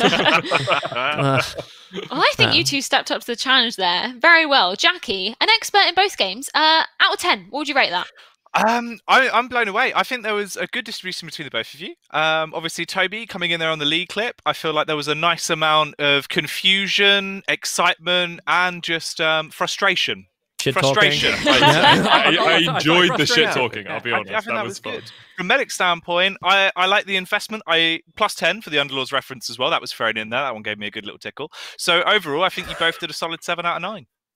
Good job, guys. Incredible. I think you would have gotten the 8 if you said Artifact. If you dropped Artifact 2 and Source 2, then yeah, that was an easy 9 out of 9. Yeah, Sorry, there is no Artifact 2. You're not releasing a whole new game. It's like saying Dota Report is like Dota 3. It's like you don't work with that. Well, I thoroughly enjoyed seeing you both attempt to do that, and you did incredibly well. I was not expecting that. I definitely wouldn't have been as good thrown under that bus of a challenge. Wait, are we not doing that with you? Maybe we should. Yeah.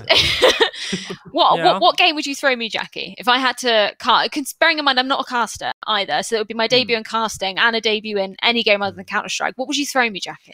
Oh, I don't know. It would have to be something that'd really be a struggle. I mean, that's the thing with both MOBAs, is obviously they're one of those games where there's far too much going on that if you're like, you've never done this before, do this, it does just ruin your life. I'd like to see you come in though as the forefront top tier Valorant caster, Freya. I reckon that's the niche. I reckon that's your intro. Maybe. I'm sorry, you'll have to get behind the 3,000 everyone else at Esports. Of casting Valorant. You know, the stupid thing is I'm actually signed up to actually cast something in Valorant in like the next couple of weeks or so. I'm like, I never even intended to get into that. Oh, wow.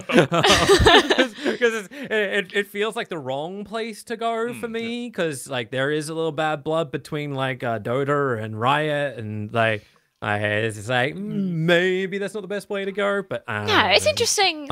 I'm going to disgrace the game. It's interesting to branch out, you know?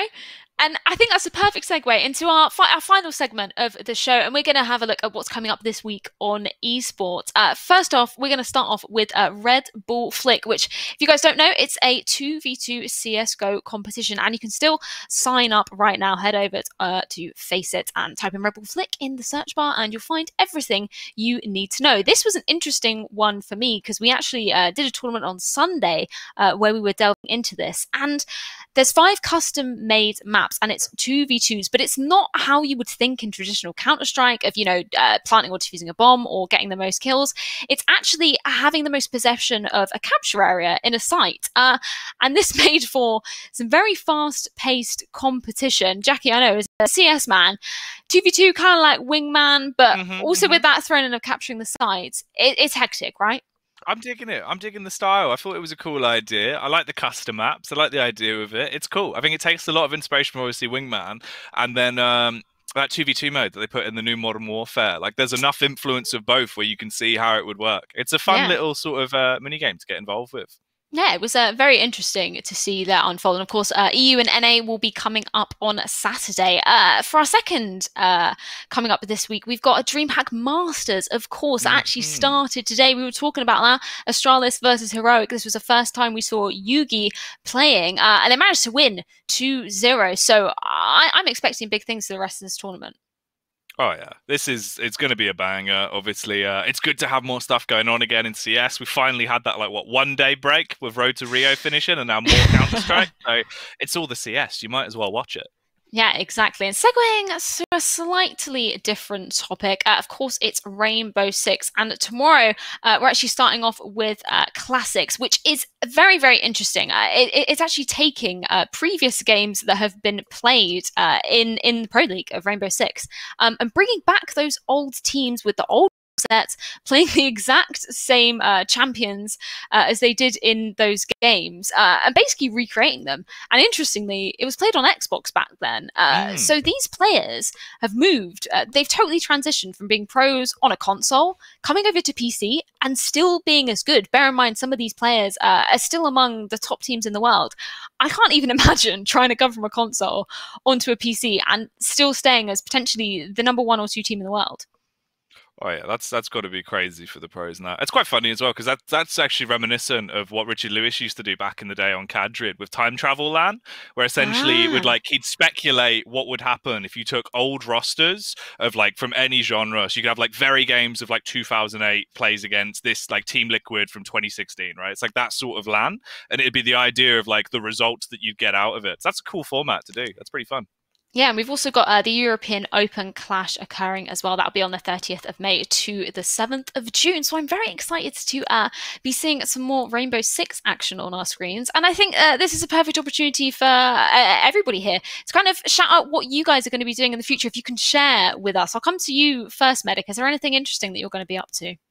Apart from doing the mid-season streamathon on the 28th and 29th of May, I'm going to be doing 2 filming, one this weekend and one next weekend for some LEC adverts, so look forward to those. And then apart from that, I'll be streaming on my Twitch channel every day at 11 a.m. CEST. It's Medic Casts, not Medic Casters, which I've just realised is wrong. Oh no! Multiple people. I've only we'll get that changed. Right. Medic Cast. What about you, Toby? Anything interesting coming up in the future? I'm unemployed. No, Valorant. I finished doing some ESL stuff. I did some WePlay stuff, but for now, my card's pretty open. There's the Valorant thing at some point, yeah, I don't have anything actually lined up for now. So yeah, project work for me. What about you, Jacky? That's what anything else? Bit of everything. I've got a load of Blast stuff happening soon. So qualifiers for their Blast Showdown thing, that's going on over the next weekend. Other than that, bits and bobs, and of course, keeping up to date with the latest in esports with you every week, Freya. Yes, exactly. We'll be back every single week, which I'm very excited for. Different themes, different guests every single week. I think all there is left to say is thank you so much for taking the time to join us for this inaugural episode of the series. I've had so much more fun than I could have ever imagined. Yeah, just if you have any last words, guys, I think now's the perfect time. Thanks very much for having us. Thank you. Thanks for giving me the honor of casting yours again. You saw it here first. Your child is well and healthy. She is. The jaundice has passed. Excellent. And now the colic begins. Oh, yes, the joys. I don't envy you, I'll be honest. I spent some time on a maternity ward. That's enjoy the next 4 months. It's right. I'm gonna go out there and try and relieve my fiance and say I'm so sorry. I am here for you. I am actually here for you. Well, we won't keep you a moment longer. Again, thank you so much for taking the time to join us. So make sure you join us back every Tuesday at 7 p.m. BST. We'll see you next week.